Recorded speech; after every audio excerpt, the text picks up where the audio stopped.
People say on the chat that they hear a mouse but don't see or hear us. Yeah, yeah, I have not yet switched because now I see a view count on Twitch. So let's get switch to a real view. Welcome to our broadcast. Yeah, I wanted to make sure that we're actually online and I'm not talking into nothingness. Yeah, welcome to the final game of the Hamburg Grand Prix. It will be the final classical game. At least we might have a tiebreak tomorrow, but the final game in classical time control. Welcome, Camille, to the show. How are you doing? Hello again. Today even better than yesterday because I got some flu and today is better. At least I can speak normally. Yeah, 1 or 2 days really sometimes do wonders. Yeah, had this cold last week and it was awful, really awful. So, let's see, do we have any moves yet? I don't think we have, right? Yeah, d4, knight f6, c4. Already played. Okay, let's see. Okay, we might get the same opening as yesterday, right? No, let's not go this way. Probably something more exciting is possible. So they say my volume is too low. I can do something Yeah, about this. and Let me. I will appreciate the feedback about my volume if it's Mm. okay. Yeah, I just turned it up a little bit. I hope it's better now. Let me know. I had, of course, I've changed something there in the setup because yesterday we had some issues. So I hope this is improved. No Queen's Indian. No, we have got a It's Queen's. either going to be a Ragozin Vienna or the Queen's Gambit declined. Maybe Right. Slav. Yeah, now there's a big point to decide what to do. Yeah, Black has Bishop b4 is the Rogozin. It's the most active way maybe to play. It's tough to say. c6 for the semi-Slav. Knight d7 is possible, or Bishop e7. But there are also some offbeat lines. Yeah, there's also something like a6, which I thought about writing a book about. And it's a weird move, but it's not too bad. And that was played against Grishuk a couple of times by Magnus in Rapid and Blitz. But probably that's not the kind of opening you want to play in such a decisive game. I expect something more solid. Or what do you think? Okay, D takes c4 I would rather say won't happen. I think c5 is also very unlikely. Mm, either bishop e7 or bishop b4 I think, if Yeah, I would have to guess. c6, I'm not sure if Grishuk is a Slav player, so... yeah. I mean, they all have played it at some point. Yeah, the semi-Slav was super popular years ago. I remember back then the World Championship tournament 2000 and what was that? Was that 2007? No, 2005. I don't know. The one that Vishy Anand won, that was 2007, right? Yeah, 2007. 7 That, right, yeah. yeah, and that was tons of semi-Slavs, yeah. Both, And Anand won a lot of Slavs with black, I think. exactly. Yeah, Against Kramnik, you mean this match? yeah. Before that, Hmm. when he basically there was a tournament 2007 Okay. when he had this on the board. I think also against Grishuk, for example. But Grishuk is taking a moment here. Yeah, I don't get an update yet, so maybe he's considering his options there. Um, I think Jan Christof is usually a d4 player, right? He usually plays d4. D4 or C4, I think. Mm. He mixes it up, because in C4 against the Slav he played this system without D4 in Mm. in favor of E3, Queen C2 and some Rook G1, G4 ideas. Exactly. Yeah, this is something that we can maybe show because it's a funny way of playing. So you are talking about, I think, this system where White is playing some e3 and now is just not playing d4 but rather goes for something like this. Now that is actually quite interesting. And maybe later play Rook G1, G4.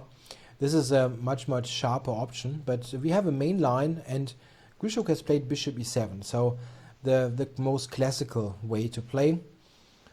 Now we'll see what happens. Bishop f4 is nowadays almost exclusively seen here, Yeah. but White has more options. The reason why Bishop g5 is not played all that often anymore is that actually Black has more than one good way to defend. The most popular ones are a quick knight bd7. That is what Kramnik played successfully and equalized quite effortlessly.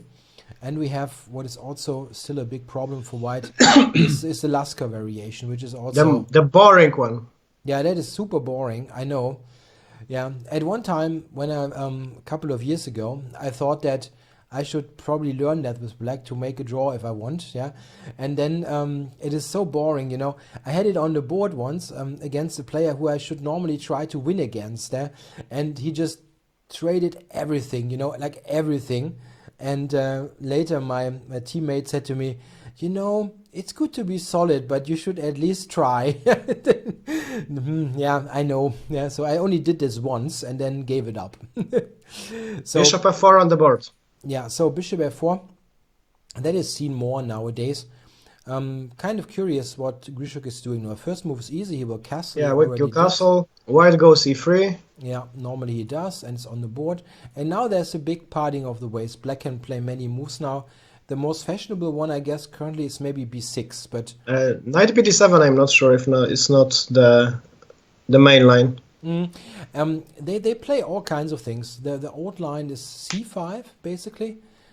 Knight b7 he played. Yeah, so there's a big choice here. And b6 has been seen a bit recently because there are some interesting pawn sacrifice lines.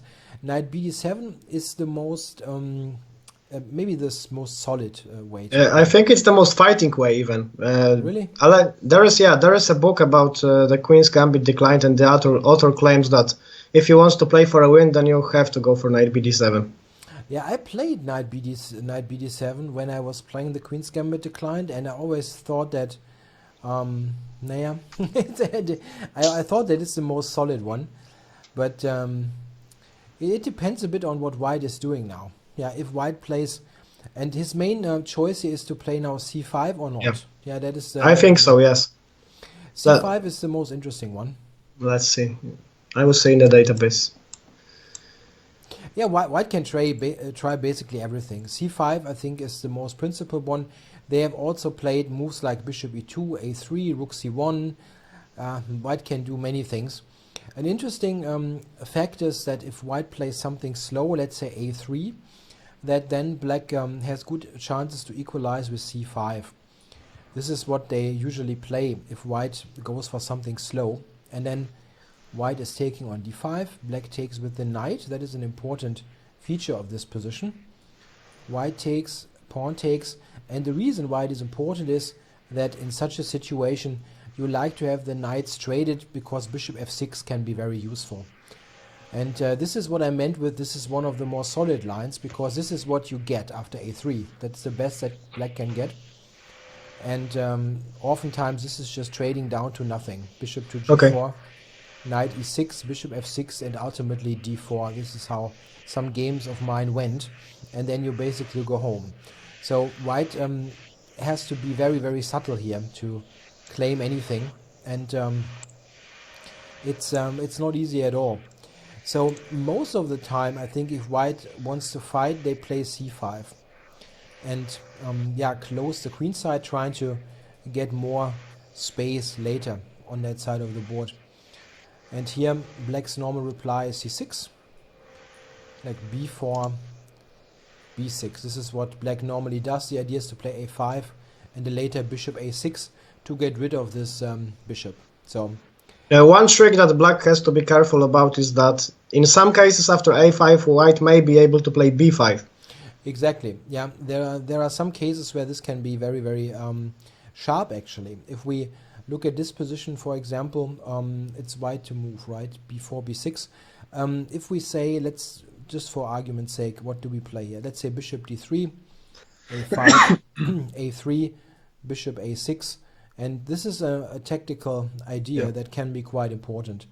Yeah, because white, after takes, might be able to play c6, and then this pawn gets very dangerous. This was, for example, featured in a game that Magnus Carlsen lost with the black pieces against Vichy Arnott in the World Championship match.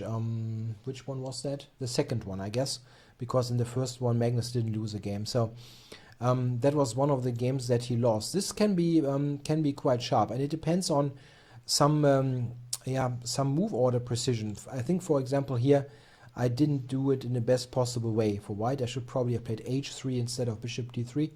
because then I might be just a tempo up here and can exploit h3 later. But the big point is that here white has quite some choice, and we'll see what he does. There's also rook c1 or bishop e2. On all of those moves, black can play c5. And we'll see. If white plays something like bishop e2, rook c1, that is a very cautious way to play. Not bad, but it's probably not going to be super exciting. There's a question in the chat on Chess24. Where is Maurice?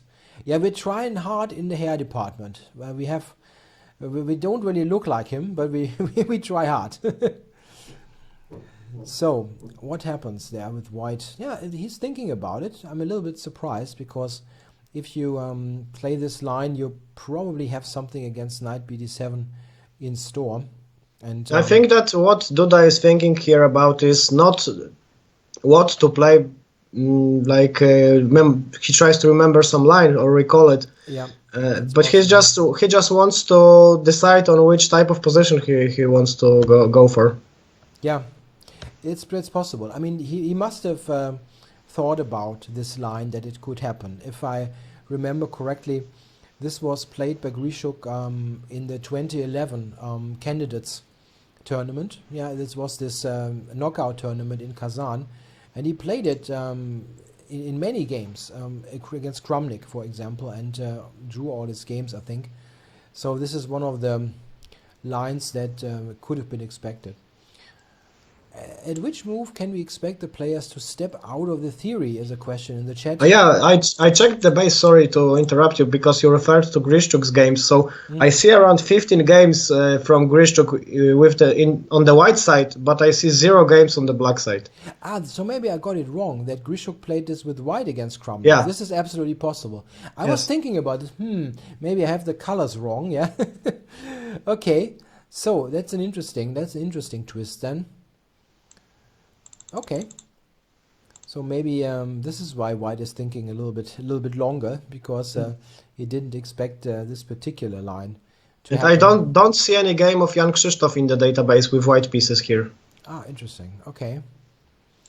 Yeah, I mean, nowadays players are very, very flexible. No? They often switch openings or employ some system, some idea just for one game, because they think it's good in that game, and they are not so afraid as people were in former times to just play something entirely different, because they knew some good amount of theory in every line. Yeah, so they're not just sitting there and have no clue at all.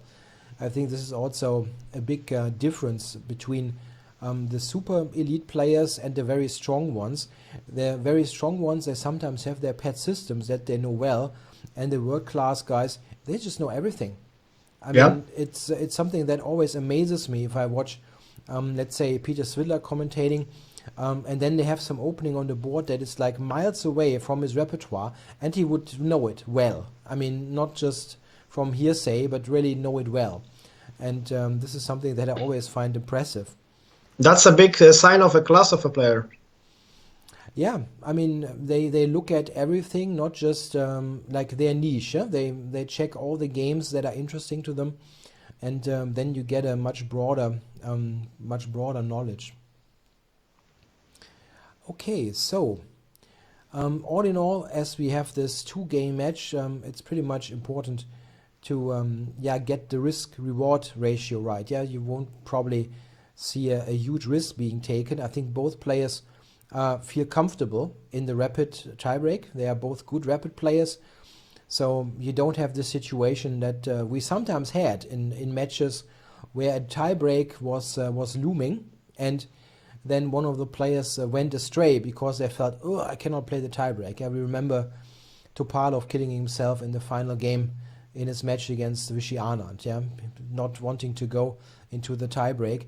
And I don't think those guys are afraid of playing rapid or blitz chess. Quite the contrary. So, yeah, I completely agree. But remember that in the semifinal against Dubov, it was already in the tiebreak. It's slightly different story, but Duda had an option of repeating the position in the last game, and he declined it. He decided to play on. So I wouldn't be surprised if he goes for it in this game. Okay. Yeah, I think it's also a matter of opportunity. Yeah? If you really see something that feels like, okay, this is just a good chance, then they will of course take it. But I mean, this is a fairly slow going opening, so we will be a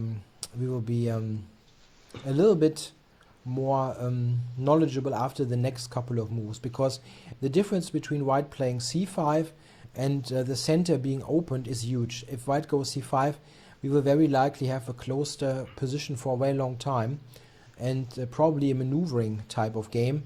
And if white plays like bishop e2, a3, something like that, and c5 happens, then this can easily be a relatively dull game, honestly, yeah, because the whole center gets traded down, and then we have some IQP position that is not so exciting.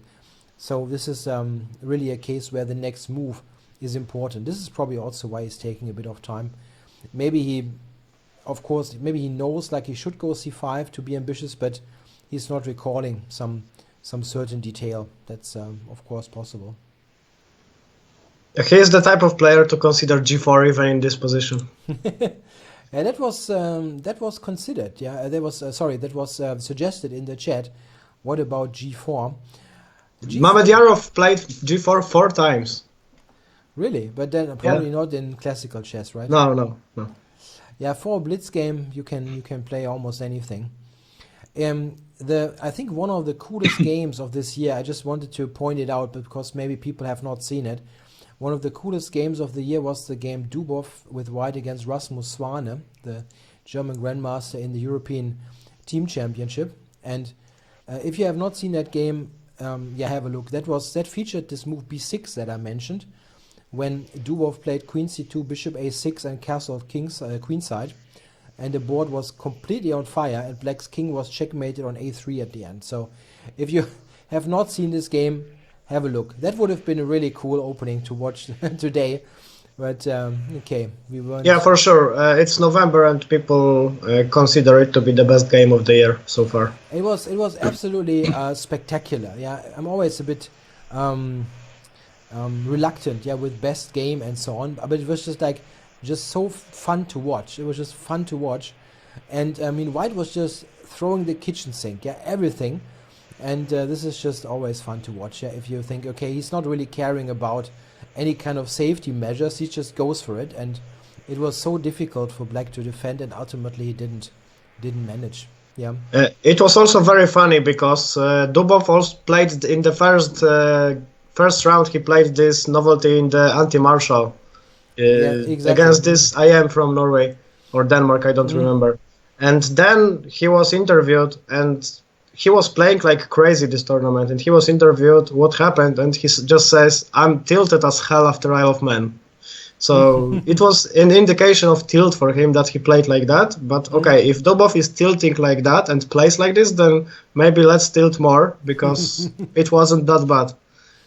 Yeah, I mean, that game is really something to watch. I mean, you probably have some people on YouTube who did a video on that. I know Danny King did one. Yes, I saw this one, and it was just really, really fun.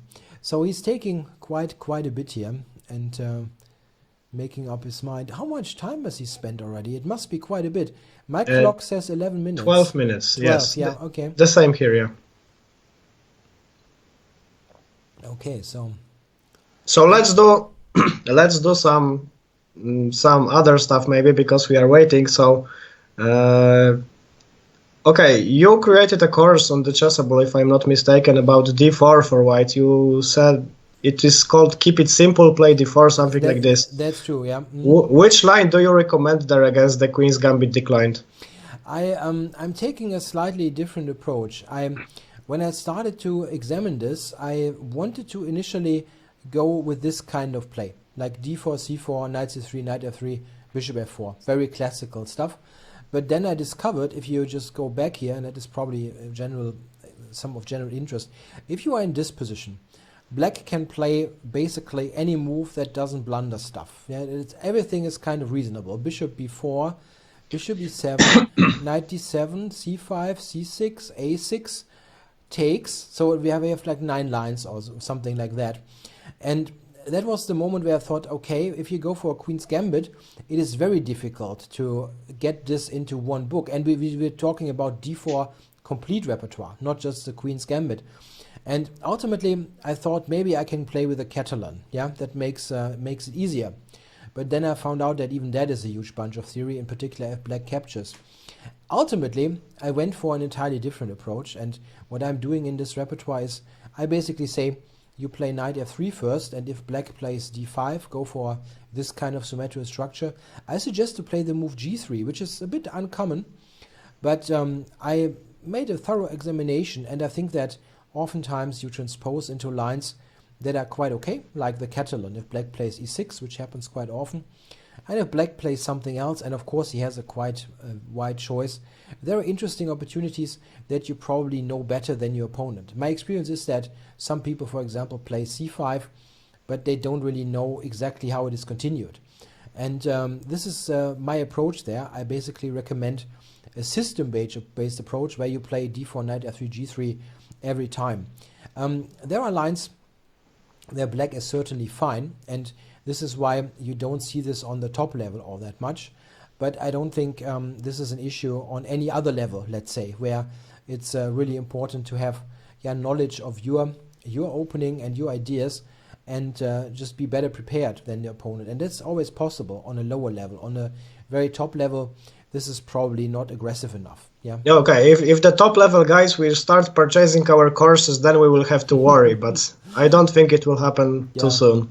Yeah, so I basically said I want to avoid this mainline theory and make my own theory, so to say. What about if black goes e6 and bishop e7 here? Do you transpose into the main Catalan next? I do, yeah. So then you just avoid all these sidelines that are irritating, and you just you are ready to play the main line with c4 and then queen c2 probably, yeah? Yeah, exactly. The idea is that if you don't play c4 early on, they simply cannot take it. It's as simple as that. That's true, yeah. And I started out with when I wanted to go for complete mainlines, I started out to analyze the Queen's Gambit accepted and found out that this not even is an advantage for white, yeah, and it's actually a huge chunk of theory. So ultimately, main lines are good, but if you have a really well explored sideline, you're also going to pose problems. I think this is an important part. You have to pose problems and not think about is this main line or what is the computer saying. You have to play something that you like and that you're comfortable with, and that ideally you know better than your opponent. And if you can do that, I know you done something on the Trompovsky opening. Yes. This is also something dangerous. Yeah, but I also did the second part of d4, which also covers the Queen's Gambit declined. But I don't play knight f3. If you can go back, I can just show it. So let's start with d4, d5, because if d4, knight f6, then I have, as you said, I have different ideas. Then c4, e6, knight c3, knight f6, this main position. And here I take on d5. I go for the so-called Carlsbad structure. Sure, that is very fine. No, that is also a very good approach. So we take, pawn takes usually, and bishop g5. And this is what Botvinnik and Kasparov played. This is also something that I always recommend to improving players to learn this structure. The Carlsbad is such a foundation of d4 openings. You get it so often, the structure, from all kinds of move orders. Yeah, it's good to play if you are coming from d4, d5, in particular, like here. You can almost always take on d5 next. So it's a good way to play. The issue is just in terms of move orders, if you want to get there after knight f6, it's difficult, because then you have to play the Nimzo, right? You have to play knight c3 if you want to trade on d5, and then you have this bunch of theory that you need to know. This is what... Yeah, I played the Nimzo for most of my chess career, let's say, and I played f3 on move 4. I was fine with that. Yeah, exactly. This is a sharp option. Yeah, white can of course do that. It's just like if you play this and then you call the book "Keep it simple," it's difficult, you know. Of course. It's not very simple, actually. Agreed, Okay, yeah. so we got a move. Let's have a move. Rook c1 played. This is a surprise in my mind, because if we check this now, I expect c5 now. That is what black wants to do. It's in a sense the only move actually, because everything else doesn't really fit. So c5, and the issue is that here after takes, white usually wants to take on c5 to proceed. And if they do that, at this moment white is asking himself, okay, there's queen a5 check. And this is a little bit annoying already, yeah? You don't really, you can play a3, but then you get the a3 variation with rook c1. And rook c1 is not necessarily super helpful here. Here black goes bishop g4. And the problem is here, if you just look at this, bishop g4, let's say bishop e2 and knight e6, black is very, very fast in fighting for the d4 square. And in many cases, this is just trading down to nothing less. Knight bishop e5, bishop f6. I had games like that. Yeah, this, and then you get d4 and you can shake hands. Okay. This is something that can easily happen, and therefore for white usually tries, if he wants to get this open center, he usually tries a3 and tries to play this position, because here you have the more useful move bishop e2 compared to rook c1. It's still very close to complete equality. This is why white, as we said, usually pushes c5 and does not play a move that allows c5 by black. But we will see. Maybe we should discuss a little bit why I said c5 is basically the only move, because maybe you don't agree, or you do. I would expect a pretty quick draw today, even after this move rook c1, because c5 is already on the board. Yeah, it's a danger. Yeah, there's a real danger there, because it is a little bit difficult to pose problems here with white. I had exactly the same position with black against the grandmaster, and he took on d5, knight takes, and we got this position. And that was, he didn't know the theory at all. He was just experimenting with white. And here he recognized that there's this queen a5 idea simply, and then you probably have to play this lame move a3. The other thing is that a3, you can, if you are ambitious, you can even think about pushing c4 here with black. That is also possible. But if black is just happy with not much going on, then we can just play play something else. I mean, that's possible. c4 is a fighting choice. White normally takes on c5 here, and then we get exactly what I just mentioned. Can white keep the tension after c5? This is probably something that we can think of. What do you think? Can white keep the tension here and not take? Okay, if he has to keep the tension somehow, then it has to be either bishop e2 or bishop d3. Yeah, so let's have a look at this. Let's say he goes bishop d3. Black takes on c4 probably, I guess. Yeah, I guess so, maybe. Yeah, so he takes. Knight b6 maybe. And then knight d5. And this is a way to get rid of some pieces, of course, yeah? That's something like this. yeah, and knight b to d5 maybe. Yeah. But then the rook on c1 might be useful. Yeah. Because the pawn on c5 may hang in some lines. That's definitely possible. I would also think that if you go back here to bishop d3, one way for black to play this can be to go to just an IQP position. That should be very okay, because white has spent 2 moves to capture and has the bishop on a wrong square. So this is probably completely okay. Like but still, there are all the pieces on the board, so a lot of fight in this position it's possible. Will be ahead, yeah. It's possible. I mean, just from a theoretical sense, black is very okay for sure. But you can also think about something else here if black has an alternative. I'm not really a fan of b6. This doesn't look right, I think, in this position. You don't want an hanging pawn formation like that. That is just going to be better for white. Like in comparison to yesterday, we had also some kind of hanging pawn formation. Here white should have more opportunities to play. Yeah, just knight e5, queen f3, a typical Yeah, ideas. that's one thing. Yeah, you can put it here and activate the queen like that. And about these positions, very often the biggest difference in piece activity can be seen in the light squared bishops. That the white's bishop is very active and the black's bishop on c8 is just bad. Oops, sorry, that was wrong. I didn't want to paint that. The bishop on c8.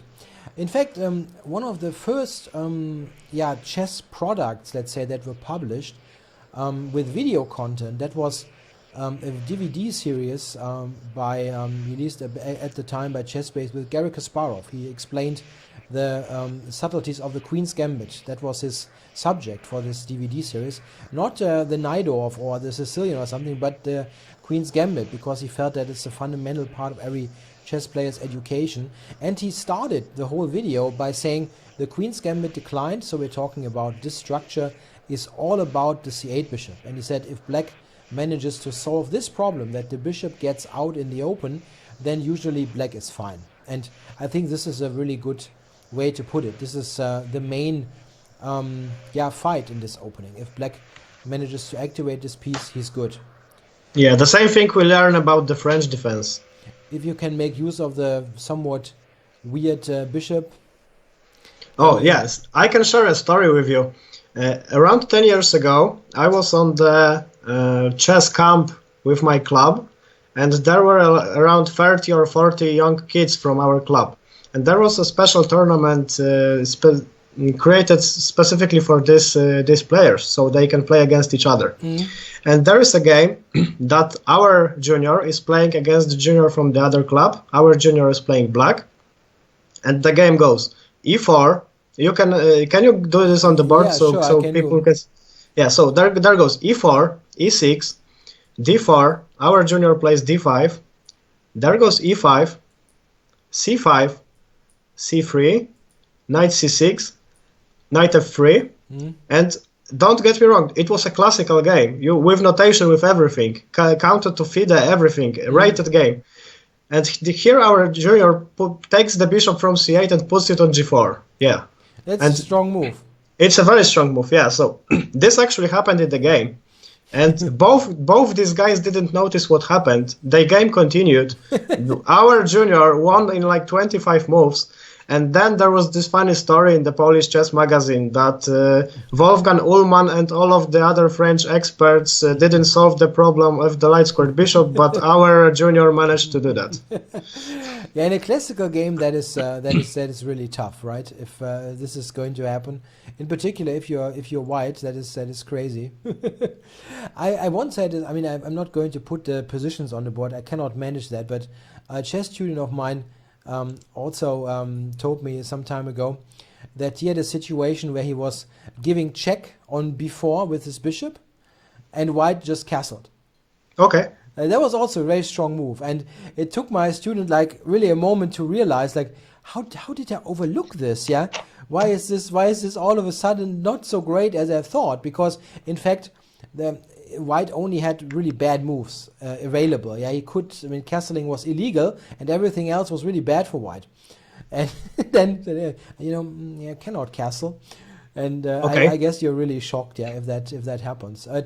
There are things that happen in chess that you don't believe that would happen. I had it in the league that I'm playing, and that is the third highest league in Germany. So we have IMs, GMs, FMs, so really high level players. And in the board next to me, the opponent like moved 2 times in a row. That was also funny. Did they continue? Or they realized? My teammate realized, of course, like, okay, he was thinking about his move, and then all of a sudden the other guy made another move. What? He was like, what? What's going on? So we're heading towards what we mentioned, right? C takes knight d5. So yeah, here white more or less has to take on d5. Every other move looks odd. Black is also on this bishop, so we expect to have this position on the board. And then the issue is really this move queen a5. You probably have to play a3 in this position, I think. Yeah. And then we are basically on the road to this kind of simplified position. That could be, in fact, a bit of a dull game. It could happen. Yeah, I think that today's commentary won't be too long, to be honest. Yeah, sometimes you get this idea. I mean, the thing is, I have really some experience in the line, and I know that we are there. Yeah, we got it on the board already. We have Yeah. exactly this position on the board. Okay, so we'll see what happens. You never know. Sometimes they come up with some intriguing idea. If they don't, and in fact this is going to be a draw, then we will of course cover tomorrow's tiebreaker, which will be That's a good sign. that is thrilling. I mean, you know, maybe I don't know if you do, but I'm rather a fan of quicker time controls, and Sure, yeah. I like to see rapid. So I like to see blood on the board. yeah, no matter what time control, yeah, you're completely right. But I think, I mean, I watched actually quite a bit of matches of both of these players online or tiebreakers, and they're both great players. I like to watch them, both of them. Yeah, and if they play against one another. You mentioned yesterday that Jan Christof has like a 6-game streak, right? Or had a 6-game streak before yesterday's draw, which Yeah. is really remarkable. So, as I said before, I don't think both players they don't mind, yeah, to get into such a to such a tiebreaker. So, but going back to the position, I think here, what should Black play? I think most obvious is indeed this move Bishop G4. I would really reckon with that. There is an alternative actually. You can also play Bishop to F5 sometimes. This is also a setup that I have tried in this position. The idea is, I mean, I copied it from Kramnik, right? But Kramnik played this, and he actually then played Knight E6 and later Bishop E4, with a similar idea to at the right moment take here. But But okay, let's maybe go back to a move or two. Do Black really have to go for a draw in this position? I mean, okay, he has an isolated pawn, but he's like 2 tempos ahead in development. It takes White 2 moves to castle, so White's moves are obvious: Bishop E2 and castle. If White manages to do that, he's fine. yeah, I think okay. I'm not saying that Black has to make a draw. It's just oftentimes you get this development from there. Yeah. So Bishop G4 is what I would expect to happen. Bishop E2, I guess, and Knight E6. Okay. And Knight E6 is kind of necessary because you want this here and you cannot move it. So Knight E6, White is always on this. So Knight E6, and now White usually plays Bishop E5. If he doesn't, if he plays something like this, you wonder if Black is better already. Because you're on this and you don't really have such a very comfortable move to cover this. I got a similar position 2 years ago in a game against the legendary Ukrainian coach Vladimir Grabinsky. Ah, okay, the guy with the book, right? Yes. Yeah, okay. The Laboratory of the Grandmaster, something like this. He wrote it with the Volokitin, and he's a coach in Lviv. And usually when there is a player from Lviv, like Oleksienko or Volokitin, that means that he coached them. Yeah. And I talked a lot with Vladimir, and he's a great guy and a really great coach with a lot of knowledge, a lot of patience. And I was lucky to draw that game with White. You got something similar, okay. But not exactly the line, but a similar IQP position. Yes, because I screwed up very quickly because there was a line on move 6, instead of going for knight bd7, he played c5, and I just wasn't familiar with subtleties. And I didn't take on c5 first, I took on d5 first, and it was all the difference. And, then I had to fight for equality after the opening. Yeah, I see. So after a3, I think about one option also. Here, yeah. What happens after queen b6, let's say? Because, okay, you want to castle, I want to prevent it somehow. Okay, so we can check this. So queen b6, which looks at the pawn, and okay, d5 is hanging, but b2 is certainly. Or is it possible? Okay, if you take on d5, I don't take on b2. I play bishop e6, rook d8. So you go for full development. Sure, yeah. And then knight b3 is coming. Rook c8, rook d8. It looks horrible for White. Yeah, it doesn't look good. I think taking on d5 is bad. Somebody is commenting on my coffee, yeah, in the chat. Why are you doing that? This is not coffee, this is tea. I'm not sure if my coffee is actually the one that is addressed in the chat, but I'm drinking tea, ginger tea. Really good for your voice if you're... Ginger GM. Yeah, in honor of Simon Williams. No, I actually just, when I had this cold last week, I read up on what can you do against a cold and a sore throat without throwing any chemicals in you. Yeah, so I thought, do something natural, and ginger tea is doing well. So Queen B6, what are we doing there actually? Let's check. There's the suggestion on the chat to play Bishop E5. Yeah, I think I would agree. This is a move that would come to my mind. We covered this, and the bishop might be well placed on D4, yeah? Putting up a pin. Yeah, that looks like a reasonable decision. Yeah, maybe... No, it's not working. How to be smarter in this position? Because I really want to prevent white from develop... Oh, I have another idea. Can we go back to A3? Yeah, sure. Because I really want to create some inconvenience in white's card. Maybe let's go Bishop D7 instead. Because I wanted to plant the knight on B3, but this actually may be a smart way to do that. My idea is to play Bishop A4. I try, yeah. You know what? I think you're onto something. I remember that game now. There was this idea in that game that I mentioned that I had against this grandmaster. This was something that was part of this position, that played a role there. You could be absolutely right. Because still if you take on D5, then, okay, I will lose some tempo probably because the bishop will go to E6 later. But I guess that taking on D5 is still dangerous. So I would probably go Queen B6 here and play Bishop E6 next. Or maybe I can even give a check on A5. I don't know. Yeah, this is actually very interesting because after B4 you want to take here, right? Probably yes. Yeah, and that because Rook C5 runs into Queen B4. Yeah, this is even not working at all. Then it's probably very good. That's very good. Because the other point I think after Bishop D7 is that okay, B4 is probably not an option due to Bishop A4. Yeah, this is bad. Hmm? Yeah, you don't even have a reasonable square. You always run into awful forks. You know what? I think Bishop D7 could be strong. I think I remember something like that from that game that I played, but it's been like a couple of years ago. That could be a good move. So what I wanted to just say, you might already know it, but I just wanted to mention that we are not using an engine, so we just look on our own. Kamil is using a database to check if there are Grandmaster games. Can you actually check if this has been already played? Yeah, sure. That would be interesting then.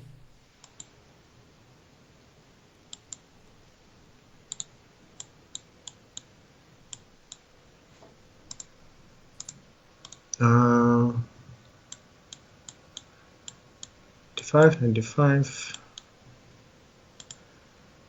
Bishop D7 was played 3 times, Bishop G4 was played 12 times. Bishop G4, 50%, Bishop D7, 2 out of 3 for white.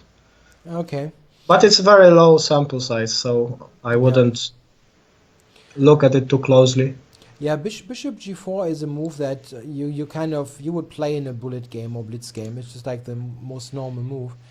But Bishop D7 is that's a very interesting choice. And Christof is exactly the kind of person who would now maybe recognize that this is an idea and think about this really deeply. Yeah, he will spend 40 minutes on this move probably.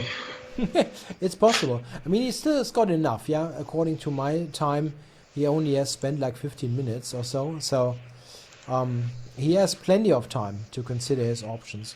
Yeah, he's ahead on the clock, so... Yeah, so after Bishop D7, is there anything, let's say, safe that white can do? Yeah, we looked at Queen takes D5, but is there anything not risky, let's say, that white can do? It's not so obvious. Bishop A4 is very annoying, and you probably, if you just want to play something slow, you probably have to address this idea. Okay, let's maybe take on D5, let's grab it. Yeah, so this is clearly critical, right? but I don't think it's good and Yeah. good. Queen a5, I think. Now, one thing to But maybe check. queen d2. Maybe queen d2.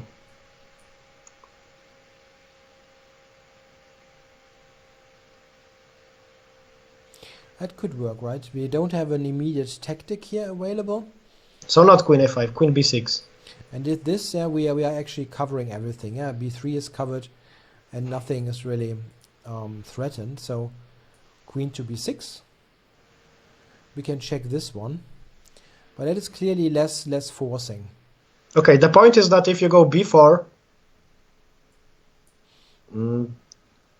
then I thought I have bishop e6, but now I can see that I probably don't. Yeah, white can take here, and there's Queen d2 in the end, yeah. check. This is No, what I missed. does cover everything. But even if I just... Okay, but the bishop is hanging. It's difficult now to move the piece, yeah.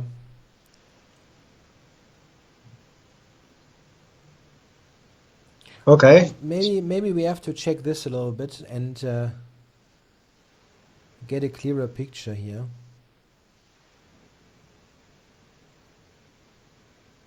Okay, so I do it differently. I go queen a5, and after queen d2, then I go queen b6.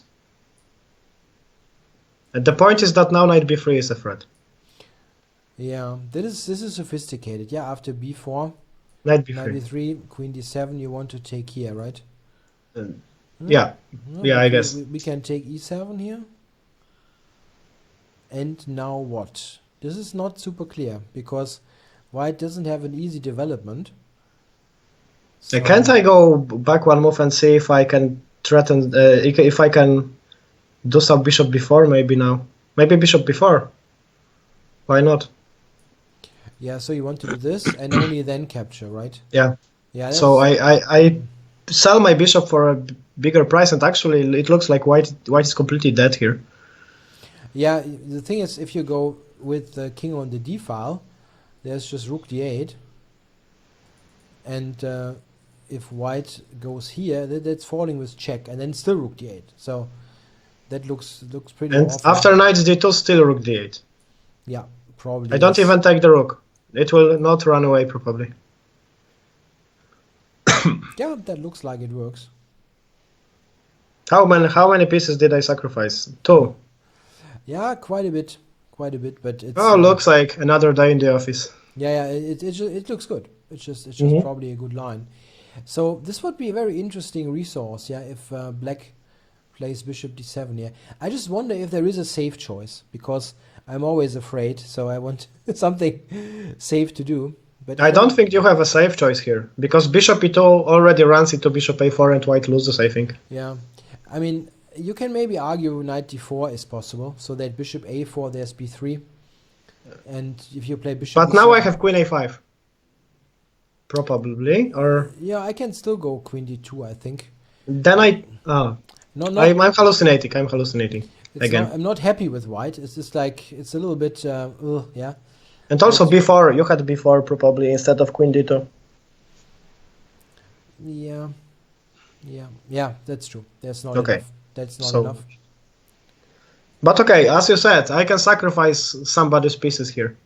Yeah, you can always be relaxed. Yeah, it's always good in commentary, in analysis. Yeah, you can just like throw the kitchen sink and check if it works. Yeah, this is always nice. So okay, you play knight d4 here. I'm not saying I'm loving the move. Yeah, I'm just saying it could be a safe way to handle this, because if I manage bishop b2 and castles, then okay, not much is going on. But I'm not. It's not a move that I would play with much enthusiasm, of course. Okay, bishop a4. Yeah. And now queen a5.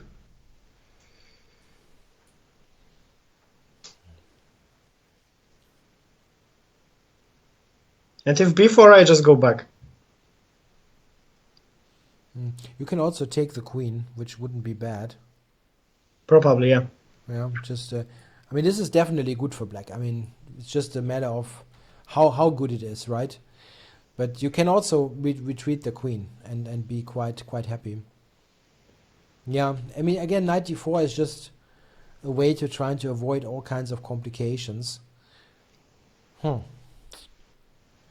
Interesting. I don't think white has any safe choice here. Oh, there's this discussion in the chat about Rubinstein. Okay, one of my favorite players. And I agree. They say that Rubinstein was probably the best Polish player. That's probably true. Yeah, Rubinstein for sure. During a brief period of time, was maybe the best player in the world, but he didn't get a chance to play Laska in a match. We never know what would have happened, but he never got the opportunity. Unfortunately, it's one of the, I think, best players who never got a World Championship match. I think you probably would agree. Together with probably Bronstein, I think. He got a match at least, yeah. Yeah, but Rubinstein didn't get a match for financial reasons, because in these times this was this common rule that the world champion could ask for anything he wanted from the potential participant in the match. Yeah. This was before FIDE was even founded, and back then it was a matter of raising the money, and this was also one of the points why there was never a second match between Alekhine and Capablanca, because they couldn't agree on the financial whatnot. Yeah, it was simply possible in some way for Alekhine to run away from that match. Could always claim that's not enough money, that's not enough money. And of course nowadays this is not possible. Yeah? If you just play well, you go through the FIDE cycle, then it works. Yeah, they say Morphy didn't get a match either. Yeah, that was before we really had an official World Championship title. But few would argue that he was by far the best player of his time.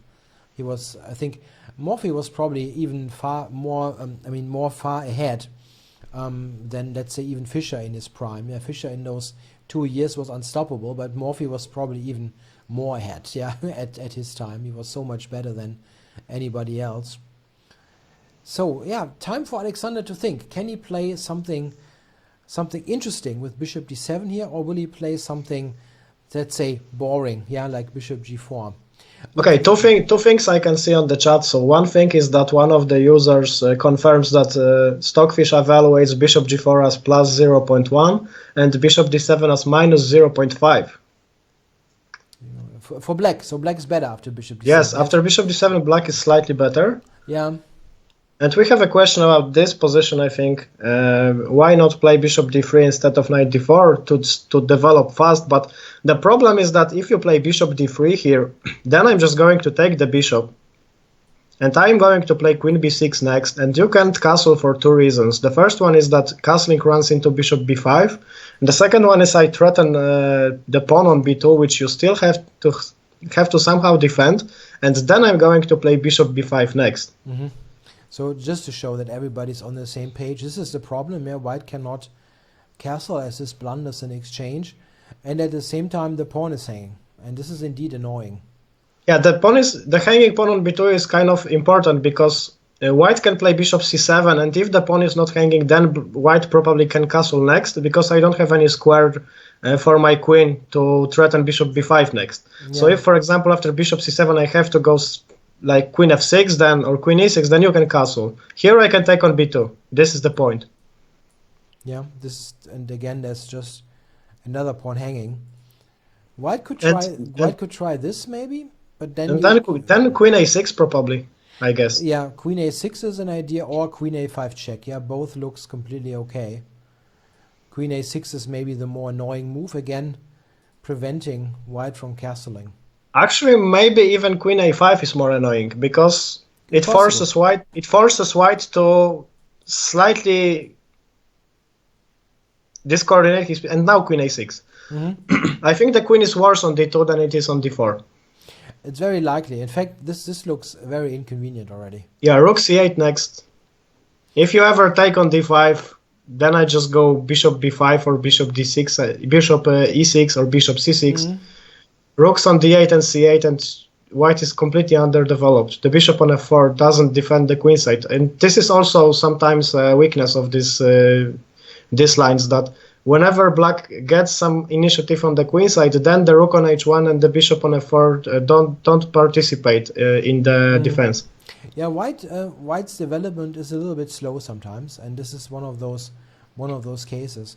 Unfortunately, due to my technical setup here, I cannot use chess base without completely screwing up the screen, because I'm really curious. I think this bishop d7, I think I was in this position with black, and I didn't play it. And I think that was exactly the position where afterwards the Let me engine. check. No, you don't find it. It was a game in a club competition. That is 2010 Belgium team championship. no, that's not the game. That's not the game. No, that's not the game. I had a game against Grandmaster Michael Hoffmann. That was a Okay. that was a regional cup competition, and this is only in my private database. That's not a game that ever went in anything else. I think that was it. If Bishop d7 is an advantage for black according to an engine, then this was the position. I remember something odd, that I missed a chance in this game, and that probably was this opportunity, because I'm not the most imaginative player, I just think I go to g4, I develop, everything's cute, and I don't look at Bishop d7 here. And that is why Grishuk is thinking now. I think he's thinking about this, very sure. Because he knows that he's completely fine if he goes bishop f5 or bishop g4, and he just thinks, okay, wait, is that the opportunity maybe to make something out of this game all of a sudden? And bishop d7 looks really annoying. It's really annoying. I mean, of course, there is a lot to calculate. You have to calculate some ideas like queen d5. You have to think about this knight d4 idea. Exactly, absolutely. There are many things to consider there, and so it makes perfect sense if he now spends, let's say, 20 minutes or so. It can even be more. That would be not a surprise. Okay, I'm sure this is bad, but even if you go b4, bishop a4, queen e2, knight b3, you have to think about it for a second, because then the knight on b3 doesn't have any retreating square. Of course, you have a5, and it probably is very good for black, but you definitely have to consider it, especially in the final of the FIDE Grand Prix. So, sorry, you said b4? Yeah, b4. Yeah. B4, bishop a4, queen a2, queen e2. I mean, e2, knight b3, and okay, this is obviously bad for white, but you still have to think for a second or two about it if the knight is going back from b3. Yeah. But then you just go a5 and. Yeah, black is just too quick, no? What you mentioned earlier, the kingside development is just a little bit slow there for white. There's a question to me, but we can both answer it, or you can answer it. What do you think? Was Petrosian an underrated world champion? No, I don't think so. One thing about Petrosian that is quite close to me is that he played this system with d5 in the King's Indian, and he even stated in some interviews that he managed to bought a flat in Moscow, an apartment in Warsaw, in Moscow, thanks to players who played the King's Indian against him, because he was crushing the King's Indian so badly. And it's slightly depressing for me, because I played the King's Indian for years, but actually I play the Petrosian system now with white and with black. So this is probably one of the only openings that I play with both colors. And about the world champion, okay, he was called the Iron Tigran, so he was definitely hard to beat. He was excellent in prophylaxis, an excellent defender, but even he had some nice attacking games, so it was not that he always strived for harmony and just peaceful play. No, I don't think he is underrated, at least not for me. I respect him very highly. Yeah, I do agree. I think Petrosian had many really fascinating games. One thing I think why he is sometimes not viewed as one of the, let's say, better world champions, hard to find the right phrase there, I think is because he did not dominate in tournaments during his reign. I mean, he had the title for 6 years, and he defended it once against Spassky and then lost it. But in those 6 years, he did win tournaments, of course, but not that many. It's not comparable to what Kasparov did in his prime, or what Magnus is doing when he's in good shape. He basically, or Karpov, yes, sure. I mean, Karpov in the late 70s, early 80s was devastating. It's just like sometimes people, if they make those lists of the best players of all time, Karpov is often not really on that list. And I mean, I know it sounds very harsh, but if, let's say, Kasparov, I don't know, gets hit by a bus at age 10, yeah, Karpov will be world champion for 20 years probably. Yeah, I mean, it's just like that. It's just sometimes there are just things. If it wasn't for Kasparov, he would have kept the title forever. That's good that Gary took the taxi or yeah. the train. I know it sounds a bit sarcastic, but it's just what I want to say. It's just like, yes, of course. If it's just for one player, the other player would dominate forever. And Karpov had also tons of great games. If one of the, I think, better chess books in recent years was this two-volume book that Tibor Karolyi wrote. Yeah, Karpov's Strategic Wins. This is really a fantastic book. If you want to have great games focused on strategy, I only selected Karpov's games that featured strategically focused positions. It's fantastic. The end games are great. All his strategic ideas are in the book. It's really great for players almost on all levels, because Karolyi did, I think, a very good job at annotating in a way that people do understand it just from the text, but also there are also lines and analysis for the stronger players, but the weaker ones, they will benefit just from the text.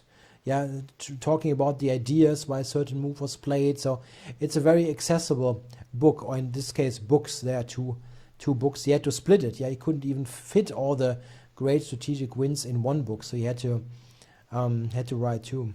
I guess I have to get it, because going for the checkmate in every game sometimes backfires. Yeah, it's good sometimes if you can just play some endgame and torture the guy instead of throwing the kitchen sink.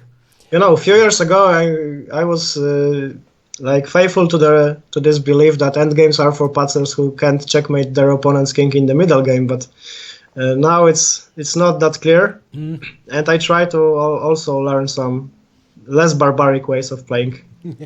Yeah, you learn over time. Yeah, it just happens as you get older. You know, you start to play, I don't know, more boring openings, and yeah. So it's going back to these world champions that are rather not respected. Well, I don't know how did you say it, but I think that Max Ove is one of these ones that is probably the least respected world champion. If you ask somebody in the Netherlands who is the best Dutch player, like player from Holland in history, they will say Jan Timman, most of them, even considering the fact that Uwe was a world champion. It's probably more a matter of that Uwe's world champion time is so long ago. I think if they think harder, they will probably say Max Uwe. I mean, it's tough to say. I mean, he only had the title for, I think, a little bit more than 1 year, maybe two. I'm not quite sure about this. 1 or 2 years. 1 or 2 years, yeah. And it was very short. Then Botvinnik won against him, I think. Yeah, Elkan took the title back when he was not drunk. Yeah, in the second match. Yeah, that work done. I think in this case, I think Uwe's problem in the historical sense there was that he won the title and he played great in that match. He played absolutely great. But everybody kind of knew that he wasn't the best player. And this is, I think, a general concern with some world champions. You could say the same thing maybe about Kramnik. Yeah? I think he's a fantastic figure in chess history due to his enormous contribution to opening theory, middle game ideas, and so on. But I think there wouldn't be many people arguing that at the time, like from 2000 to 2008, when he held the title, it is not really clear that he was the best player. It really wasn't that clear. Kasparov was probably still a bit better up to his retirement, and later maybe Anand and Topalov were on the same level. Yeah, so this is sometimes a thing. People think about world champions that they need to be dominant in tournaments, and the ones that weren't dominant are often not considered or rated as highly. But it's also, I think, lots of this depends on personal preference, what kind of chess you like, and so on. There are many things that play a role there. And there's also this thing about that top players have two different styles. You either don't lose games, or you win a lot of games and then you lose some games. And the first style is very good if you play a match. So if you play a match, the most important thing is not to lose games. So this is a style of Rajabov, let's say. He played this this World Cup like a month or two ago, which he won. Yeah. Yeah. So then he didn't lose. He win very low amount of games, but he just didn't lose. And also this is something that, for example, Anish Giri had in some games. But for example, Karpov, this was the guy that was winning the tournament after the tournament because his style was just excellent for that, and he could win a tournament with 3 or 4 points ahead of the competition. And this is also dependent on the style, if you can be a world champion or not. Yeah, sure. That's quite a difference. And we got Bishop d7 on the board. He just played it. So Grishuk didn't waste his time, yeah, by thinking almost 30 minutes, I think. He spent a long time, and I think White is for sure now. I mean, he expected this move. I'm pretty sure, because if your opponent thinks there for 20-something minutes, you know that something is going to happen. It's not going to play Bishop g4 then. So now we can be very curious what White will actually do here.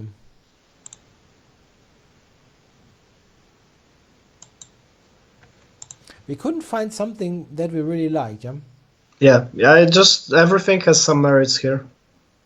So drawbacks. And I guess we analyzed every sensible candidate move in this position. Probably. Due to the fact that Bishop a4 is just an annoying threat, you're a little bit limited, yeah? Of course, what you want to do is something like Bishop e2, finally get developed, yeah? But that doesn't work. Let's show this again, just for people who maybe joined a little bit later.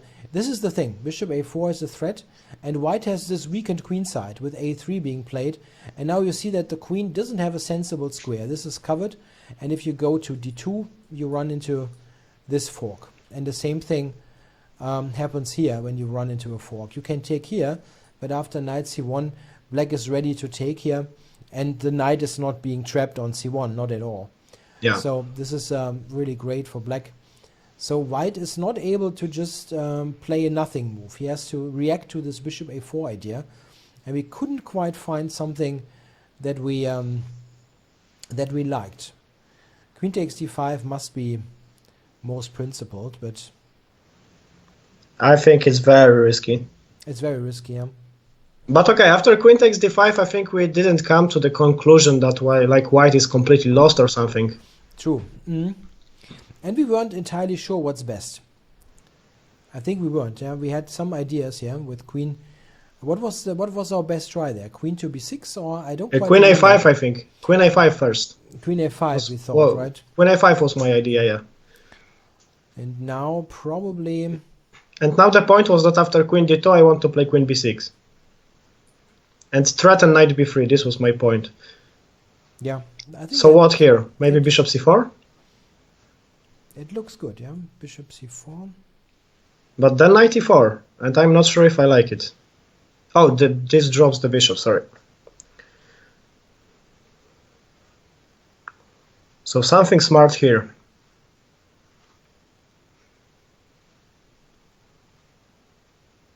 Okay, bishop b5.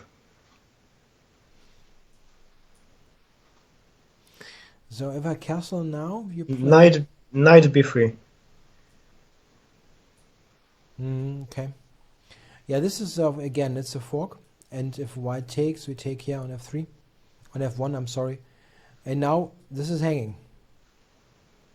And okay, maybe bishop f7, taking on f7 and taking on f1. It's not that bad for White actually, but I would rather avoid it. Yeah, something like this could just about work, but this whole line feels like black can improve on it even. Somehow yeah, it feels it looks shaky, I think. Definitely black has all the fun here.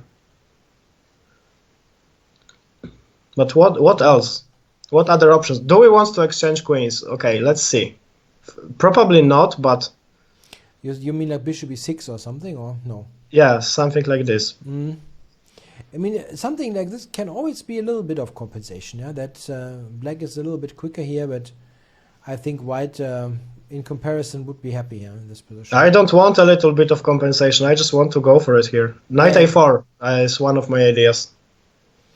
Yeah, so if I go like knight d4 here, maybe cover b3. If I can take e6, I'm completely out of the woods. Okay, so no, let's not exchange queens then.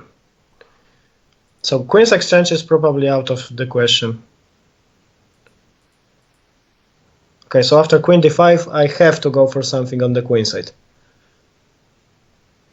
There's a question in the chat that I think is interesting, and it says how to find bishop d7, how to find this move. We thought about it, right? How did we get there? Okay, it was more like a process of elimination, I think. Yeah, But so also, I think that it's necessary to identify this thing that white has to make two moves into castling. If white manages to do that, then he's completely fine. And how can I prevent it? This is important. And here the b3 square is very weak, and I wanted to attack it with queen b6, but it didn't work. So I started to look for some other option, and that's how I came up with bishop d7. yeah, it's sometimes exactly what you said. You sometimes have to recognize if this is a tempo-sensitive position or not. And this here, in fact, is very much dependent on one or two tempi. If white can play bishop e2 and castle, he can never be in any danger, really.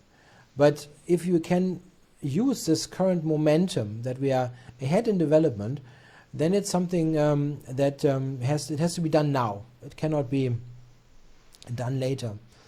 And it seems like, again, white doesn't have any safe move available here.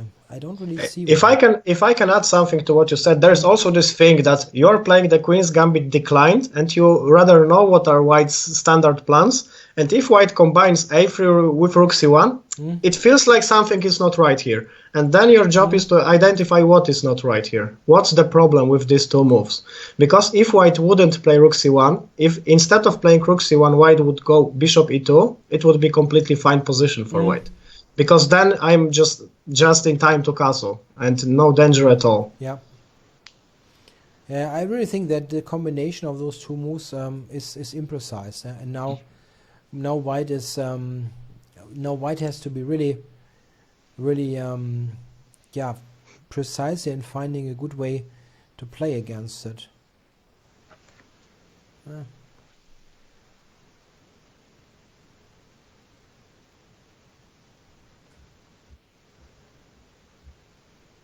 Doesn't look too great.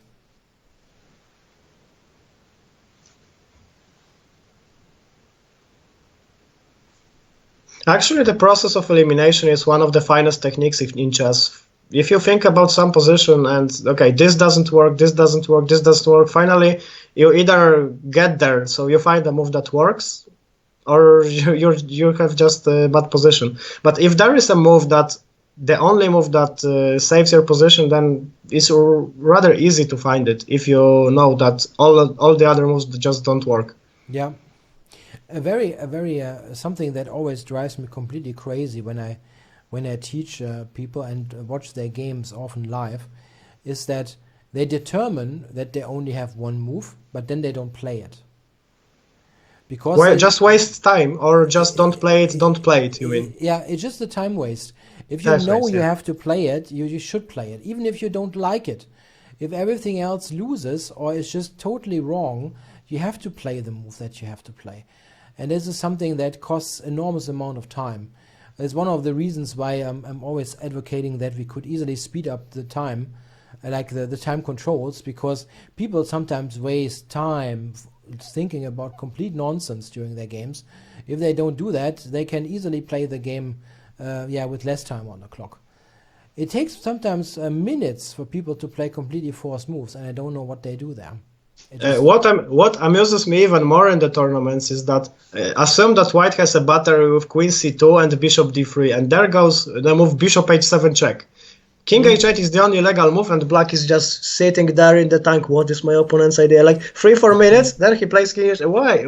Why do you lose 4 minutes? Why can't you do this on your opponent's time? Yeah, this is also something that I don't quite get. You see that all the time.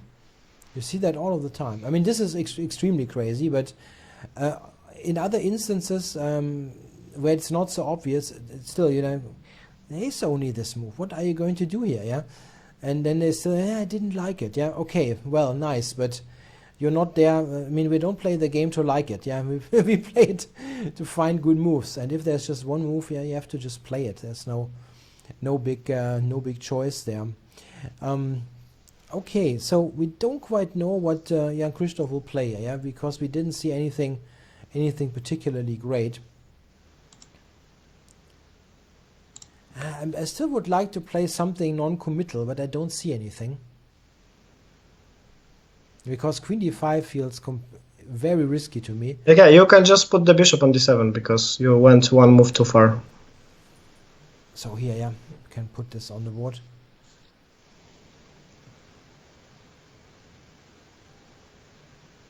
Yeah, good question. What ends if this game ended with a draw? Yes, then we have a tiebreak tomorrow. I did not really read up on the tiebreak rules. Did you do that? I think they play those 2 games until something happens, right? Yes. Yeah. It's like a classical, I think. Yeah. So I think they start with probably like 25 minutes and then they're going to be quicker until there's blitz, right?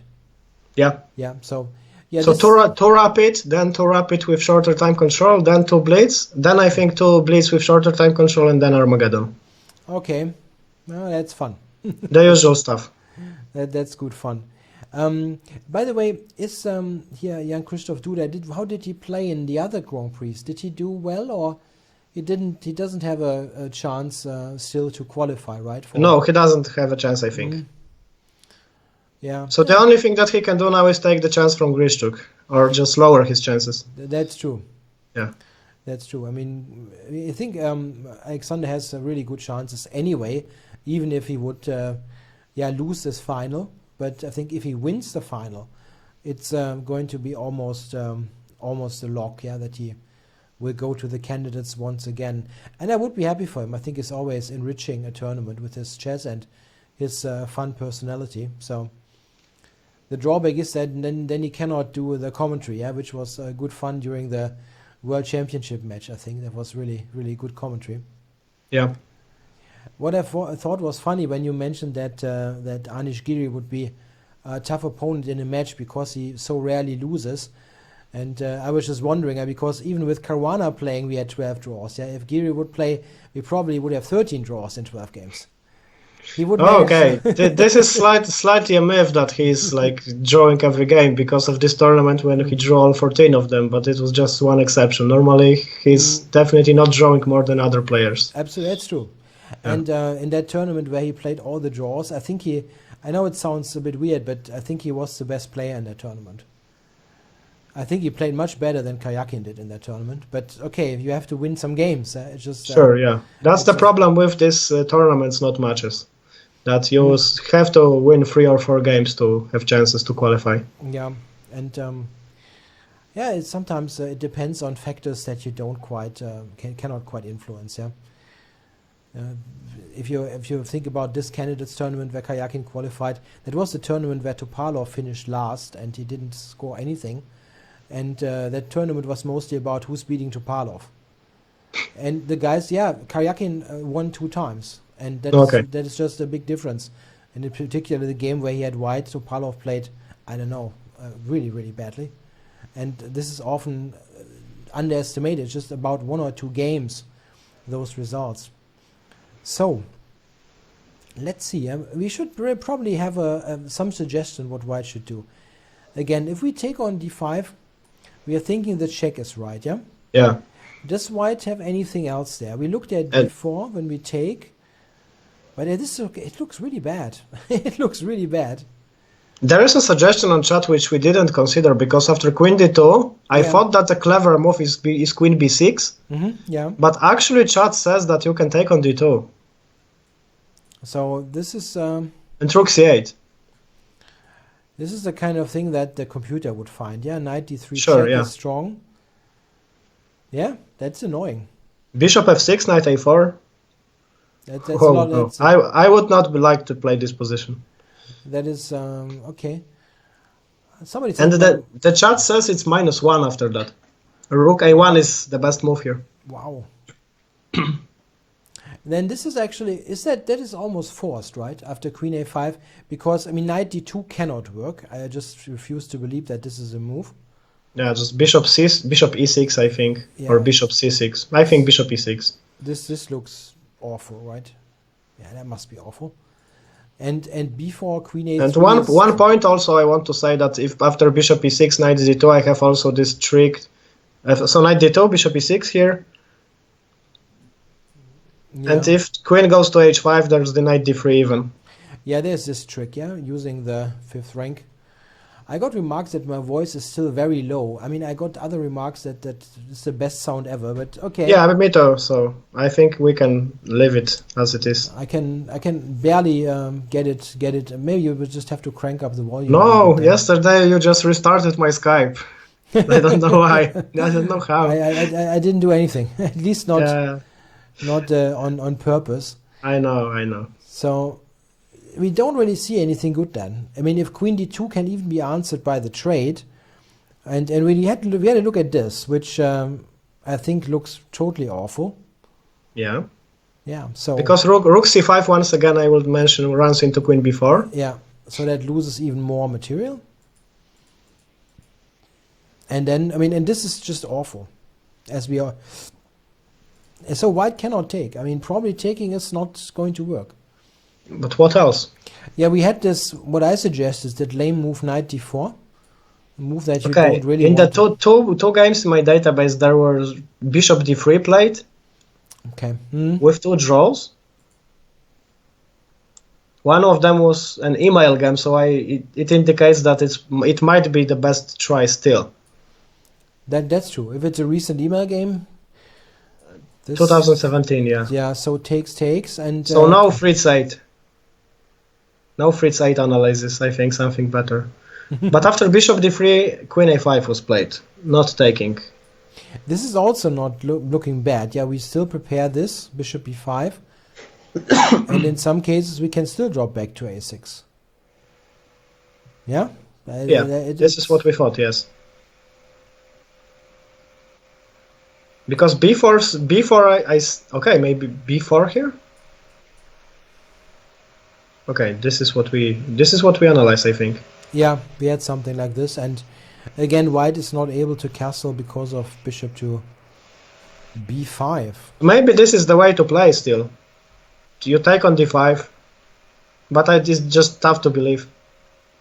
Maybe, no, it's not possible, no. Maybe I can play knight d4 here, and stop bishop b5 and then castle. But a5, a5, I guess. Yeah, this is always the thing, yeah, it's just...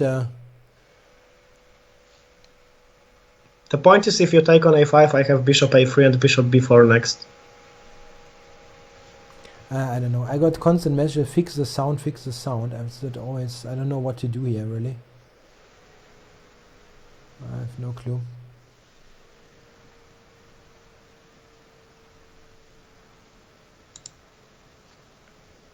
I can see. Maybe, Kamil, can you lower your sound a little bit? Is that possible? That you are? I can probably do that somehow on my side, but I don't quite know how. No, I just can't lower it right now. I can only switch it off or switch it on. Okay. Okay, but I have the comment that the voice is great. Okay, but if somebody is using headphones, then you are on the left side and I am on the right side. Probably. Okay. So yeah, I don't think I can do much about this currently. So yeah, white is thinking hard here how to do this. This is not looking like a good option. And what do we do there? Tja. But let's see maybe, because my database indicates that instead of taking on d3, there is queen a5. Okay. And the point is, if you go b4, then I take. But it's the same position, right? At least it's the same position. Yeah. And there's also one game played by Henrik Teske 7 years ago with white. After bishop d7, he took on d5. Yeah.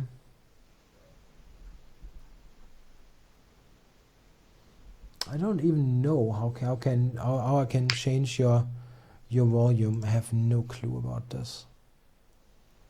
No, I'm in both ears. You're just in the left one. Check. And do this a little bit lower. I don't think it's an issue with volume. It's something else. Okay.